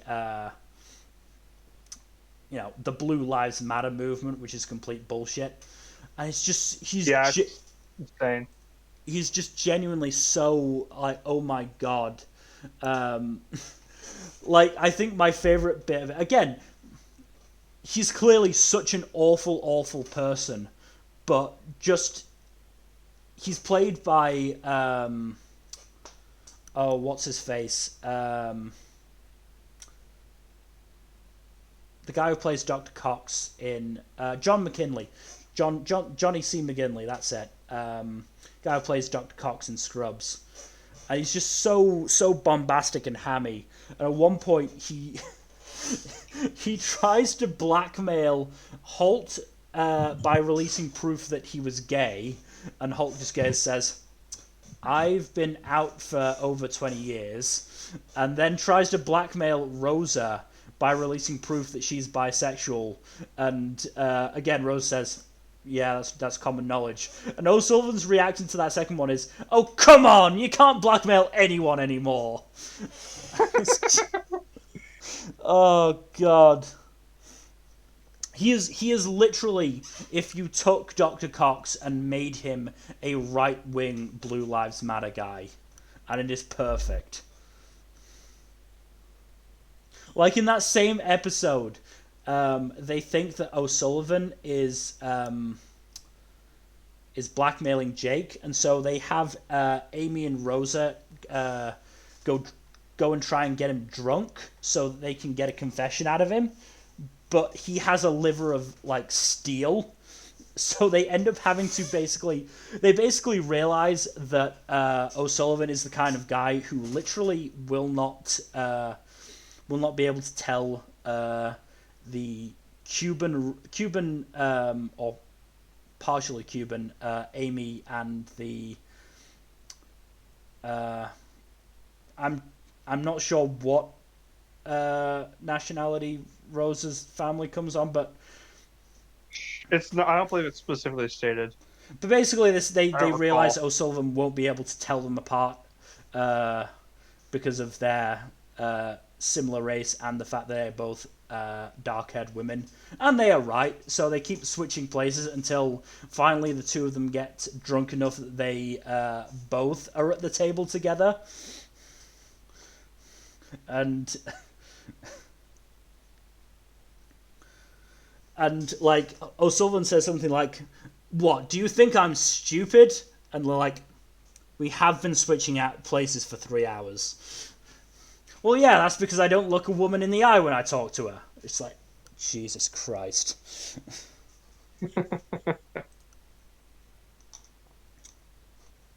Sullivan is also just like all the major antagonists really are, except for maybe Hawkins and Figgis, are played for comedy quite a Yeah, bit.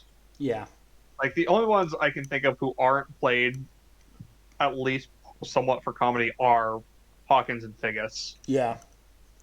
I mean, Figgis is played by the very menacing Eric Roberts, and so it very much works playing him so straight.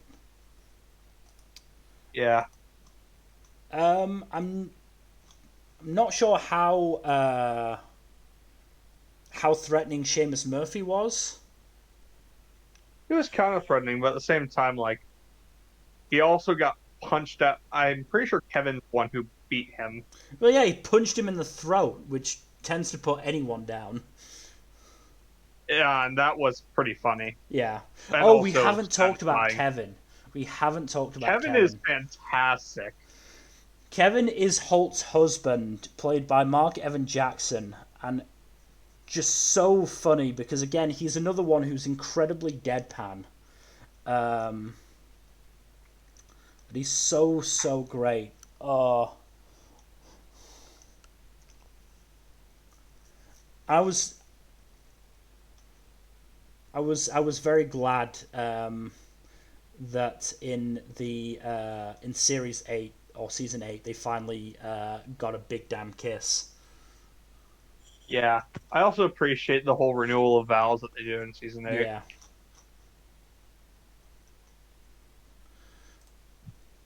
Like, I think out of all the relationships on the show, that's probably the biggest will they, won't they, because they went through 2 or 3 rough patches. Mm-hmm. And I mean, they're understandable rough patches as well. Like, the first one is when Kevin moves to Paris for a research opportunity, and that puts a strain on their relationship. The other major one that I remember, um, well, there's the fact that they end up very stressed when Kevin has to go into witness protection because of Seamus Murphy. And Holt is incredibly overprotective because obviously he doesn't want Kevin to get hurt or killed, but it's also incredibly stifling for Kevin. And then the big one was season 8 when it became apparent that Holt had basically been focusing so much on work he'd neglected his home life, which, considering Holt is a gay black detective at a time when um, during the Black Lives Matter movement, it's understandable that he would be so focused on work and so sort of so closed off from his personal life and so stressed. I mean, that's the thing. We've been talking so much about the funny episodes, but there are genuinely some heartwarming episodes in this show. So many heartwarming episodes. Um, as we said, the episode where Rosa comes out as bi, and despite the fact that her parents don't accept her, the squad basically what's the word I'm looking for? Reminds her of her found family that does accept her for who she is. Yeah. I also there are also other serious episodes like more serious episodes like Moo Moo is another one that comes to Oh, mind Moo where Moo. Terry gets racially profiled. Moo Moo is a fantastic episode. Absolutely Yeah, fantastic episode. What season was that? I think it was it 5 or 4? I believe it was 4. 4. It could be 5. No, it is I don't 4. It remember. is 4. Um, yeah, it is. It is a fantastic episode, and then in season 6 we get a couple of ones. He said, she said, was Hmm. fantastic. Um, Also fantastic. They had one of the most serious storylines and one of the silliest storylines in the same episode. So they had the main plot of a investment banker being sexually assaulted by one of her co-workers. Was it assault or was it harassment? I don't remember. I think it was assault. Mm. Um, but she grabbed a golf club and hit him in the crotch. And she words it as, I hit him in the Cookie Monster, which is what he calls his penis, by the way. Oh, yeah. And then she says, my only regret is that I didn't get in 2 extra whacks for each of his testicles. Jake says, what does he call those, Bert and Ernie? You were actually correct. I hate that I got that right.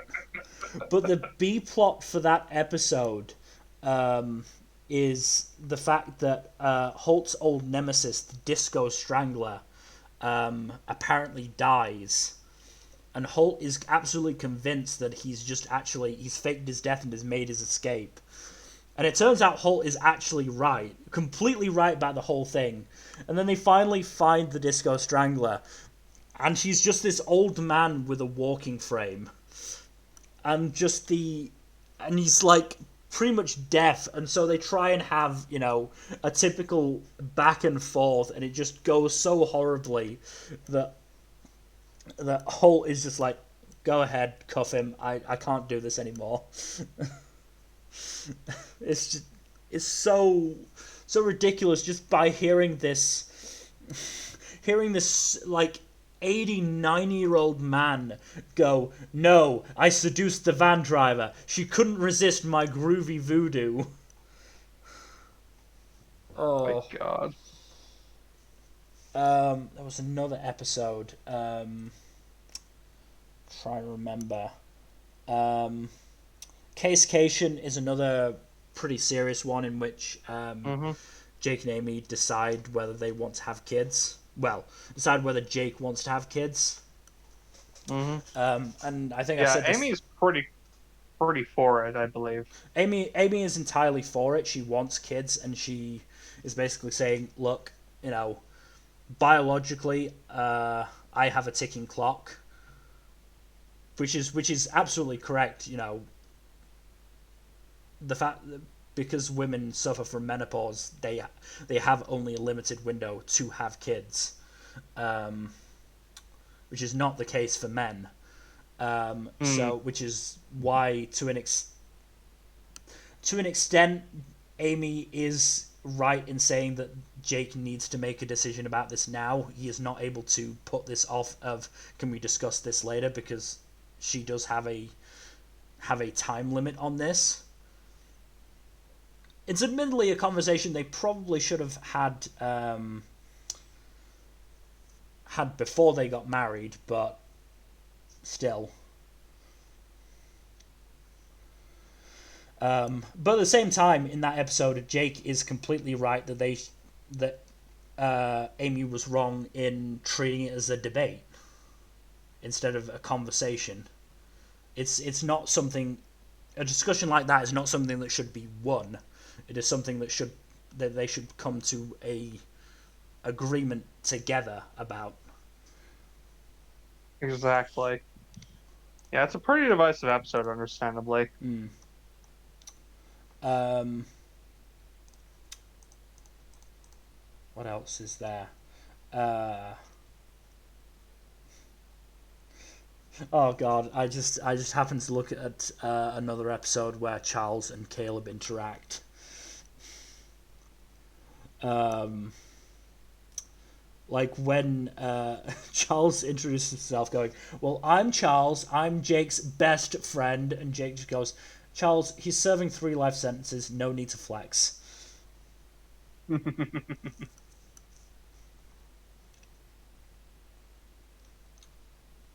Um, is there another particularly important episode? Not off the top of my head.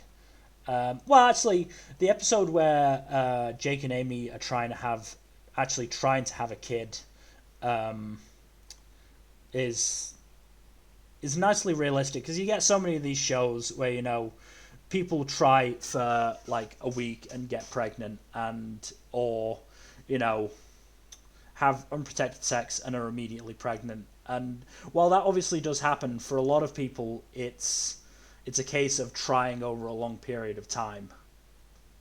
Mm-hmm. And Brooklyn Nine-Nine portrayed that very realistically. Um, Definitely for the best, I think, because yeah. the episode in which we see that is also really good. Oh no, it's another really good episode that starts with Hitchcock's divorce party. So Scully gets a rainbow cake with 2 men on the top to represent him and Hitchcock. And the reason why it's a rainbow cake is because it's Scully's favourite flavour, all the flavours, without him realising that it is just a cake for a gay wedding. And then over the next 6 months, because I believe it's over a period of 6 months, this episode of Jake and Amy trying, Holt being a beat cop and all that. Hitchcock gets married and divorced again, and at the second party, Scully has gotten another gay wedding cake that says "boys, boys, boys" and has little frosting hearts that are actually butts. My God. There's also the subplot of Charles and Rosa accidentally breeding 600 guinea pigs. Yeah, you almost forget that most rodents are absolutely explosive breeders, Yeah, and they were not paying attention. So you look away for about 10 minutes, and boom, you have seen a doubled population of guinea pigs. yeah. I've just remembered another favourite subplot of mine. I'm trying to remember exactly which season and which episode it is in. Um, shouldn't have done that.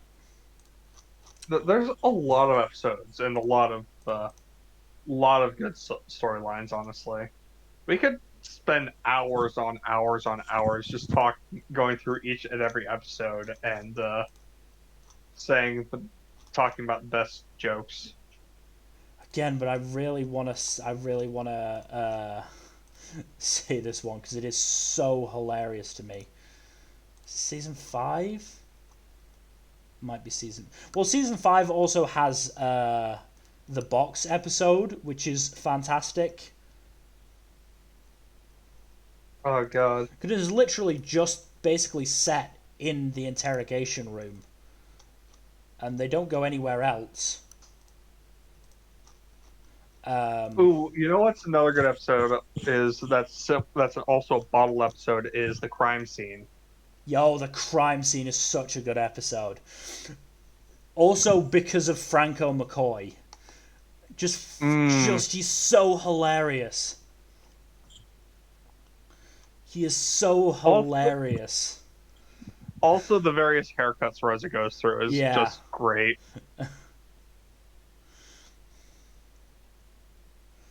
Oh God. Where is this episode? I'm certain it's season 6. It's not ticking clocks. It's not Oh, another Boyle. really funny gag from the was it the crime scene was just that one delivery dude arriving at the apartment and Oh freaking yeah. the fuck out upon seeing the crime scene because like that's what a normal person would do, and Jake is like, "How I just become desensitized to this?" Yeah. Do you think it affects our relationships? Do you think it affects our souls in the relationships we build with others? For sure. But again, in that same episode, Jake goes absolutely insane trying to figure it out. Ends up being kicked out of the crime scene and tries to recreate it in his and Amy's apartment with Amy while she is sleeping. Uh, and she wakes up to him standing over her with a kitchen knife, so she punches him. And Franco McCoy, the CSI tech, is still there, and even he thinks it's weird. But I found the episode, which is the subplot of the firefighters taking over the 99's cop bar, and there are just some absolutely hilarious lines because they say the lead firefighter says we need a new place since our bar O'Brien's burned down. You couldn't put that out. They probably started it. Most arsonists turn out to be firefighters. That's not true, though it is very common and definitely what happened in this case.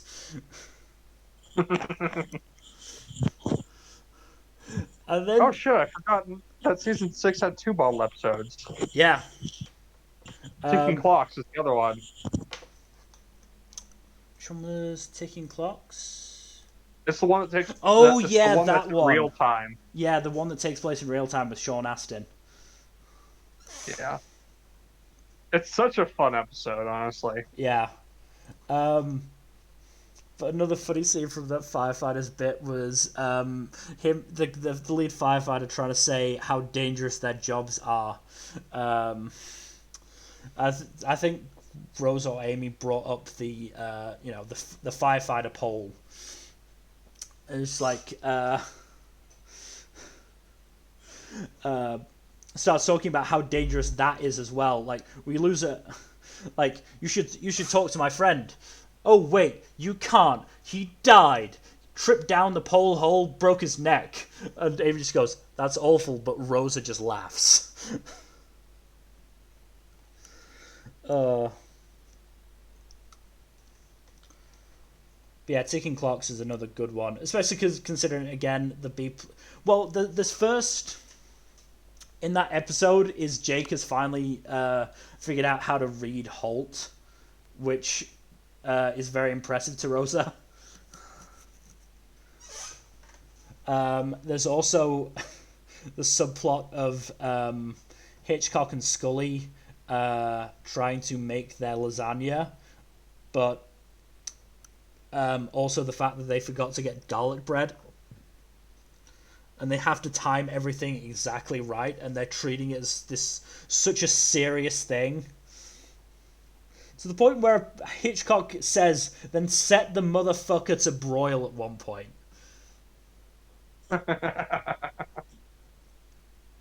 Like that's something I do quite appreciate that NBC allowed them to do, which is be freer with the swearing. It's obviously still bleeped out for the most part, Yeah, but it they is. still they actually get to say stuff and have it be bleeped out instead of having to come up with less offensive words. I mean, in the very first episode,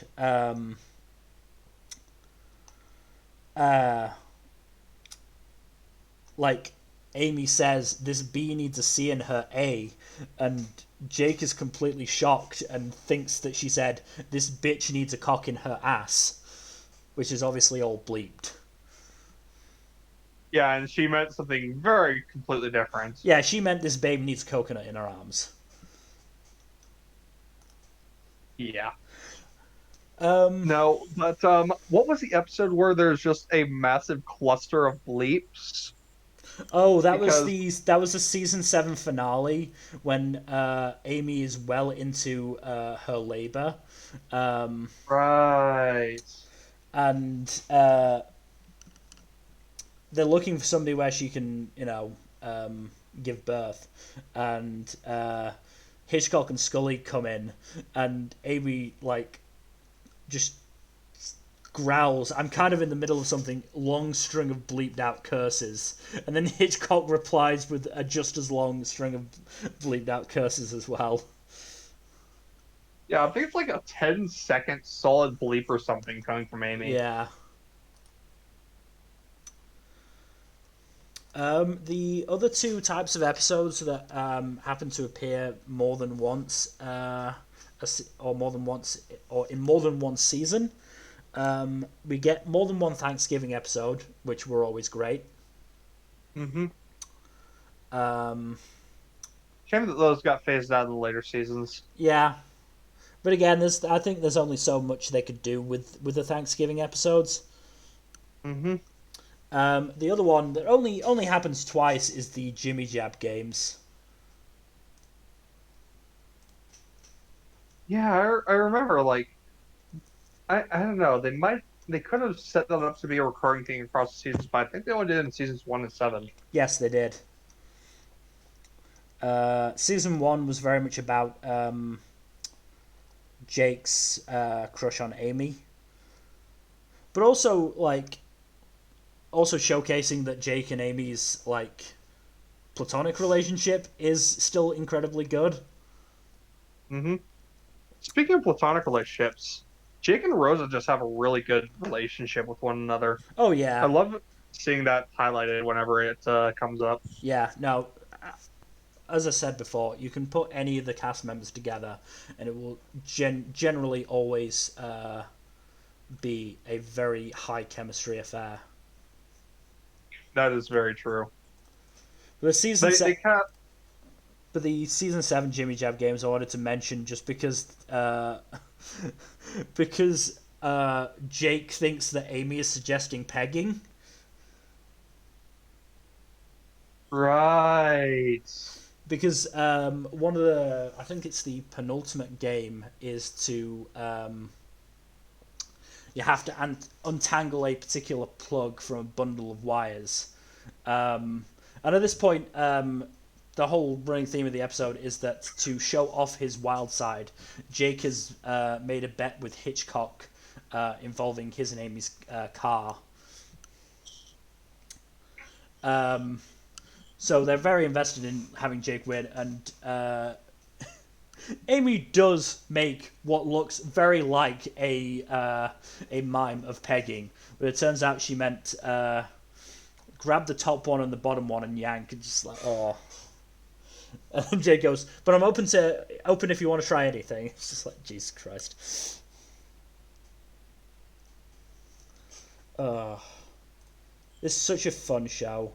I think we should mention, we've passed the 2 hour mark, but I think we should just very quickly mention what Brooklyn Nine-Nine did in season 8,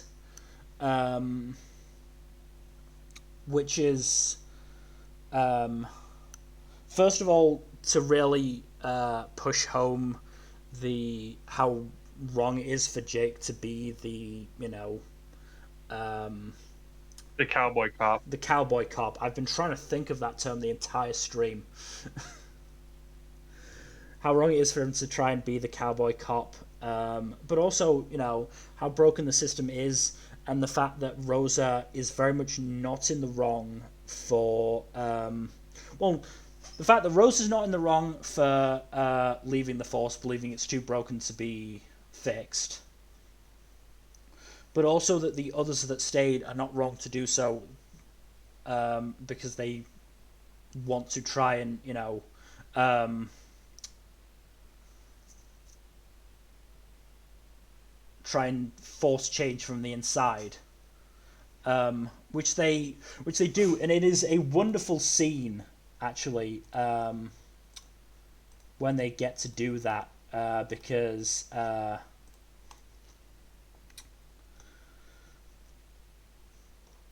which episode was it?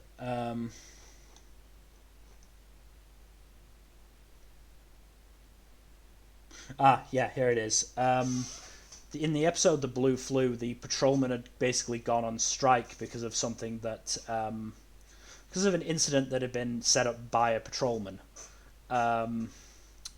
And no matter like what Holt did, like regardless of what he did, he still, even when he proved that it was a hoax, O'Sullivan still refused to call off the strike. Um, so instead, what Holt did was showed that,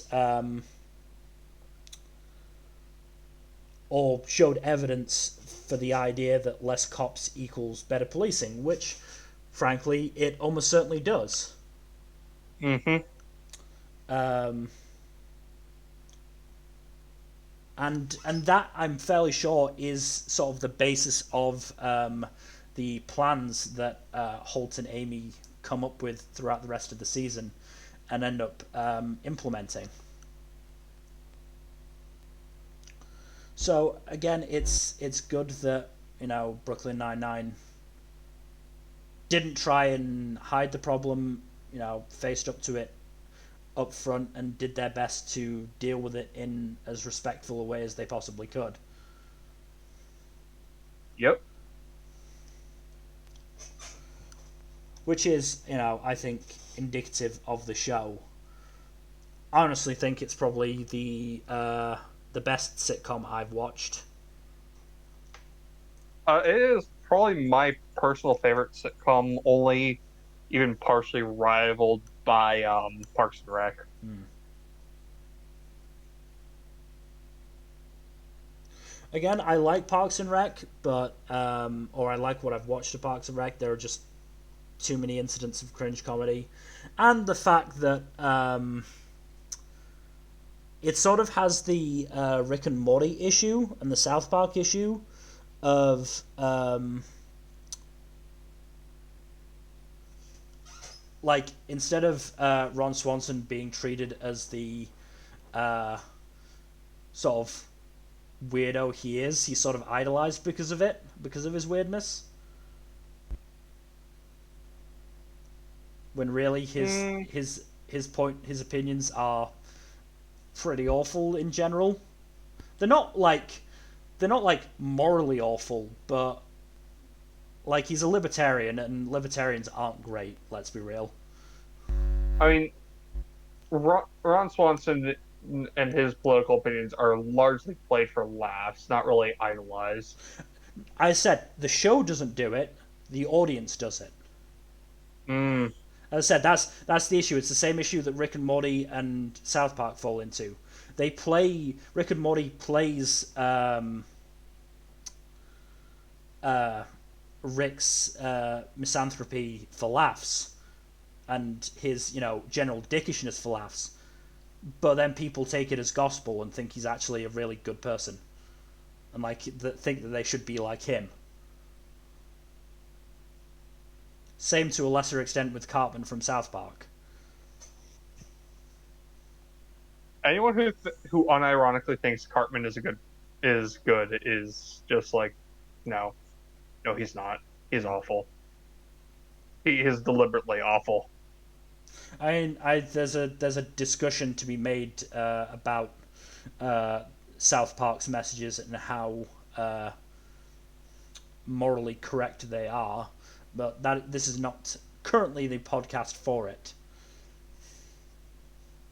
I don't know if we'll ever actually discuss South Park on here in detail. I mean, yeah, none of us having a particular fondness for South Park, or even really a particular dislike for it. Really, it's just sort of there I now for haven't me. watched enough of South Park really to to give it a strong opinion one way or the other, but I don't intend to watch more of it. So, I yeah. watched a lot of South Park as a teenager, but I've just after a while I just stopped watching it. I've never really felt compelled to go back, especially as I have as I have become more progressive a person, I would say,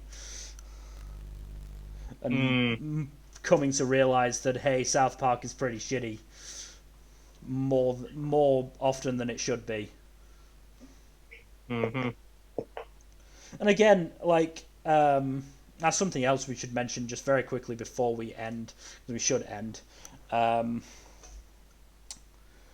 Jake is very much an ally, and I love that. Hmm. It's Uh, an overall really progressive show. it's a very progressive show, um, and Jake makes at least a couple of references uh, to transgender people and how shitty transphobia is. Um, there is an unfortunate focus on head turf J.K. Rowling as well, but Mm, I think most of the references, to be fair, were made before she'd fully outed herself. yeah, I'm pretty sure that's the case. Though I will say now that there is no excuse for you know mentioning her positively, and certainly for the last few years there is no excuse for mentioning people like Dave Chappelle and Ricky Gervais positively because they are also transphobes. Oh, joy of joys. I'm not going to go into a whole rant on them. Just know that both of their comedy specials are horrendously transphobic. Hmm. Uh, but I want to end on a high note, so I'm going to try and find just very quickly another um, hilarious moment. Season 4. Um, oh, this first Amy's like drinking levels. So I'm trying to remember um, what the what exactly the like conditions are. See if it's in her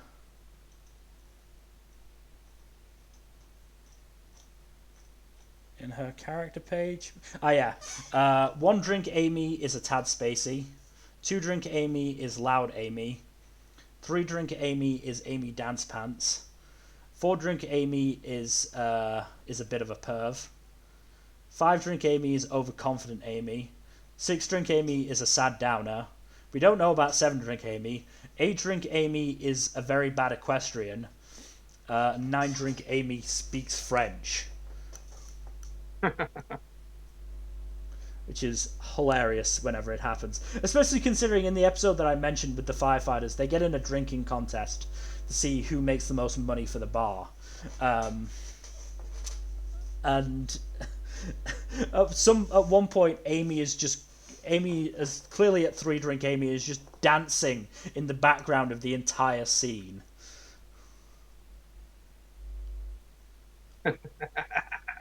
It's just so fantastic. Oh, we didn't mention Melipnos. Who bookends the series, funnily enough. Yeah, it was basically this Armenian guy who, in the first episode, when they're going door to door, takes the photograph of a murder victim. Um, then later in I believe it's the same season or maybe the season after. Um, is it the season after? Might be the season after. He shows up again while they're doing door to door, and he and Jake end up dancing to a song that's celebrating when a dog loses its virginity. My God. He then shows up to be the music at Jake and Amy's DIY wedding, without like denying that he's ever met them. And then he does show up in the finale because one of the whole point of the finale was it was one last heist to celebrate Holt and Amy leaving the 9-9. But it was also Jake was also leaving because he was quitting to be a stay-at-home dad. And so he'd orchestrated the heist to be the perfect goodbye. And then Amy betrayed him so that she could plan the perfect goodbye for him by knocking him out, making him think he'd been in a coma for something like 8 years, pretending that she had started hooking up with Teddy so that she could have her physical needs met. And then once she gets the location of the crown from Jake, she handcuffs him to his hospital bed and then leaves. And then Maliknos just randomly comes in and gives Jake a baby chick, thinking it's in return for a key. And then Jake says, "No, I want the key." "Oh, good, because I wanted chicken." And they just swap again. And then he apparently did the same thing with Charles. Oh, he is great. Fred Armisen is, I think, his actor. He's just absolutely great. I think he's an old friend of Andy Samberg's from SNL. Yeah, Fred Armisen was on SNL for quite a while. Yeah. Yeah. I think Malik Knows is a good place to end. Oh? No, there is one more thing. Jake's love of Die Hard and the fact that he loves it so much, he decided to name his son after John McClane. Names his son Mac, yeah.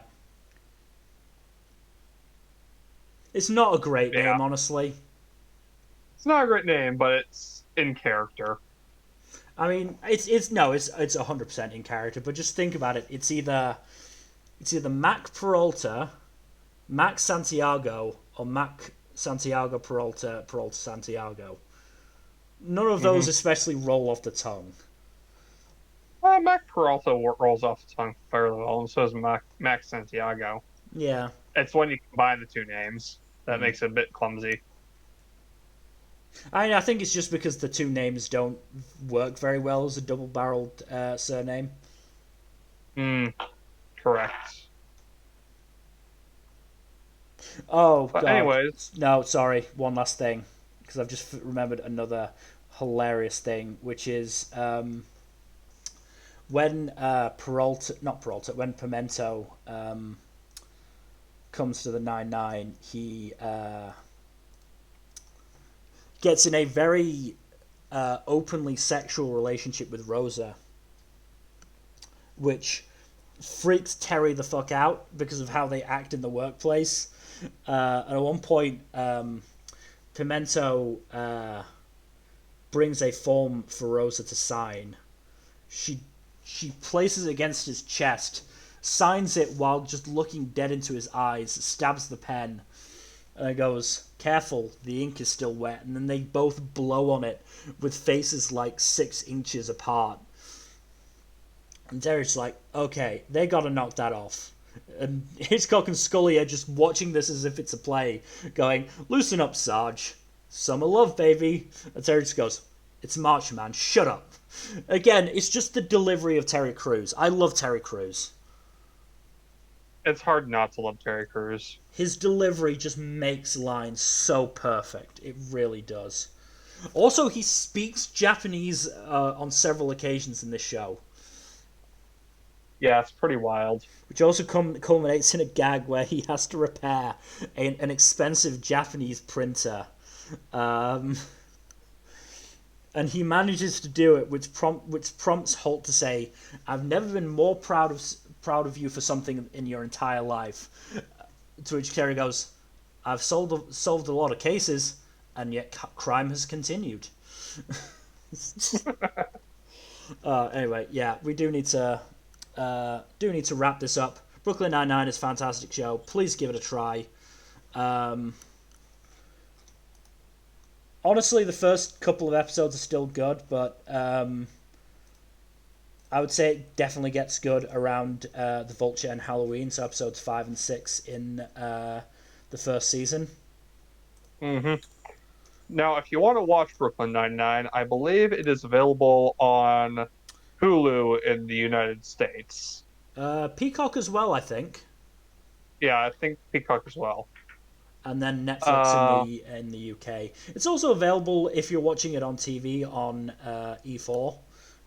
Happens to be on there a lot. and I believe it's available on demand on via NBC and or Fox in the US. Yeah, very good show. Very good conclusion. Loved the conclusion. I thought it was a really good finale. Same. Didn't quite manage to make me cry, but I was tearing up a little bit. Oh, I cried at the finale. No, I'm not. I'm not It- going to mention it because we've been going long enough. I'm just going to wrap up. I've remembered another funny thing, but we need to wrap up. In terms of future streams, tomorrow is D&D, D&D. more zombie-filled shenanigans. I need to search up a list of zombie movie titles so I can make a reference in the title. Tuesday, Fuzzy and I should be starting or continuing Control as our break game between Mass Effect 1 and Mass Effect 2. Thursday, hopefully, will be Psychonauts 2 and getting into the end game of that. And then next Saturday is our fall 2021 anime premiere stream. Just out of the series that I've watched, there are some absolutely insane ones and I'm so Oh yeah. looking forward to talking about. But otherwise, thank you for watching. Please give us a follow on Twitch and Twitter, and a subscribe on YouTube. And otherwise, we will see you next time. Good night. Later.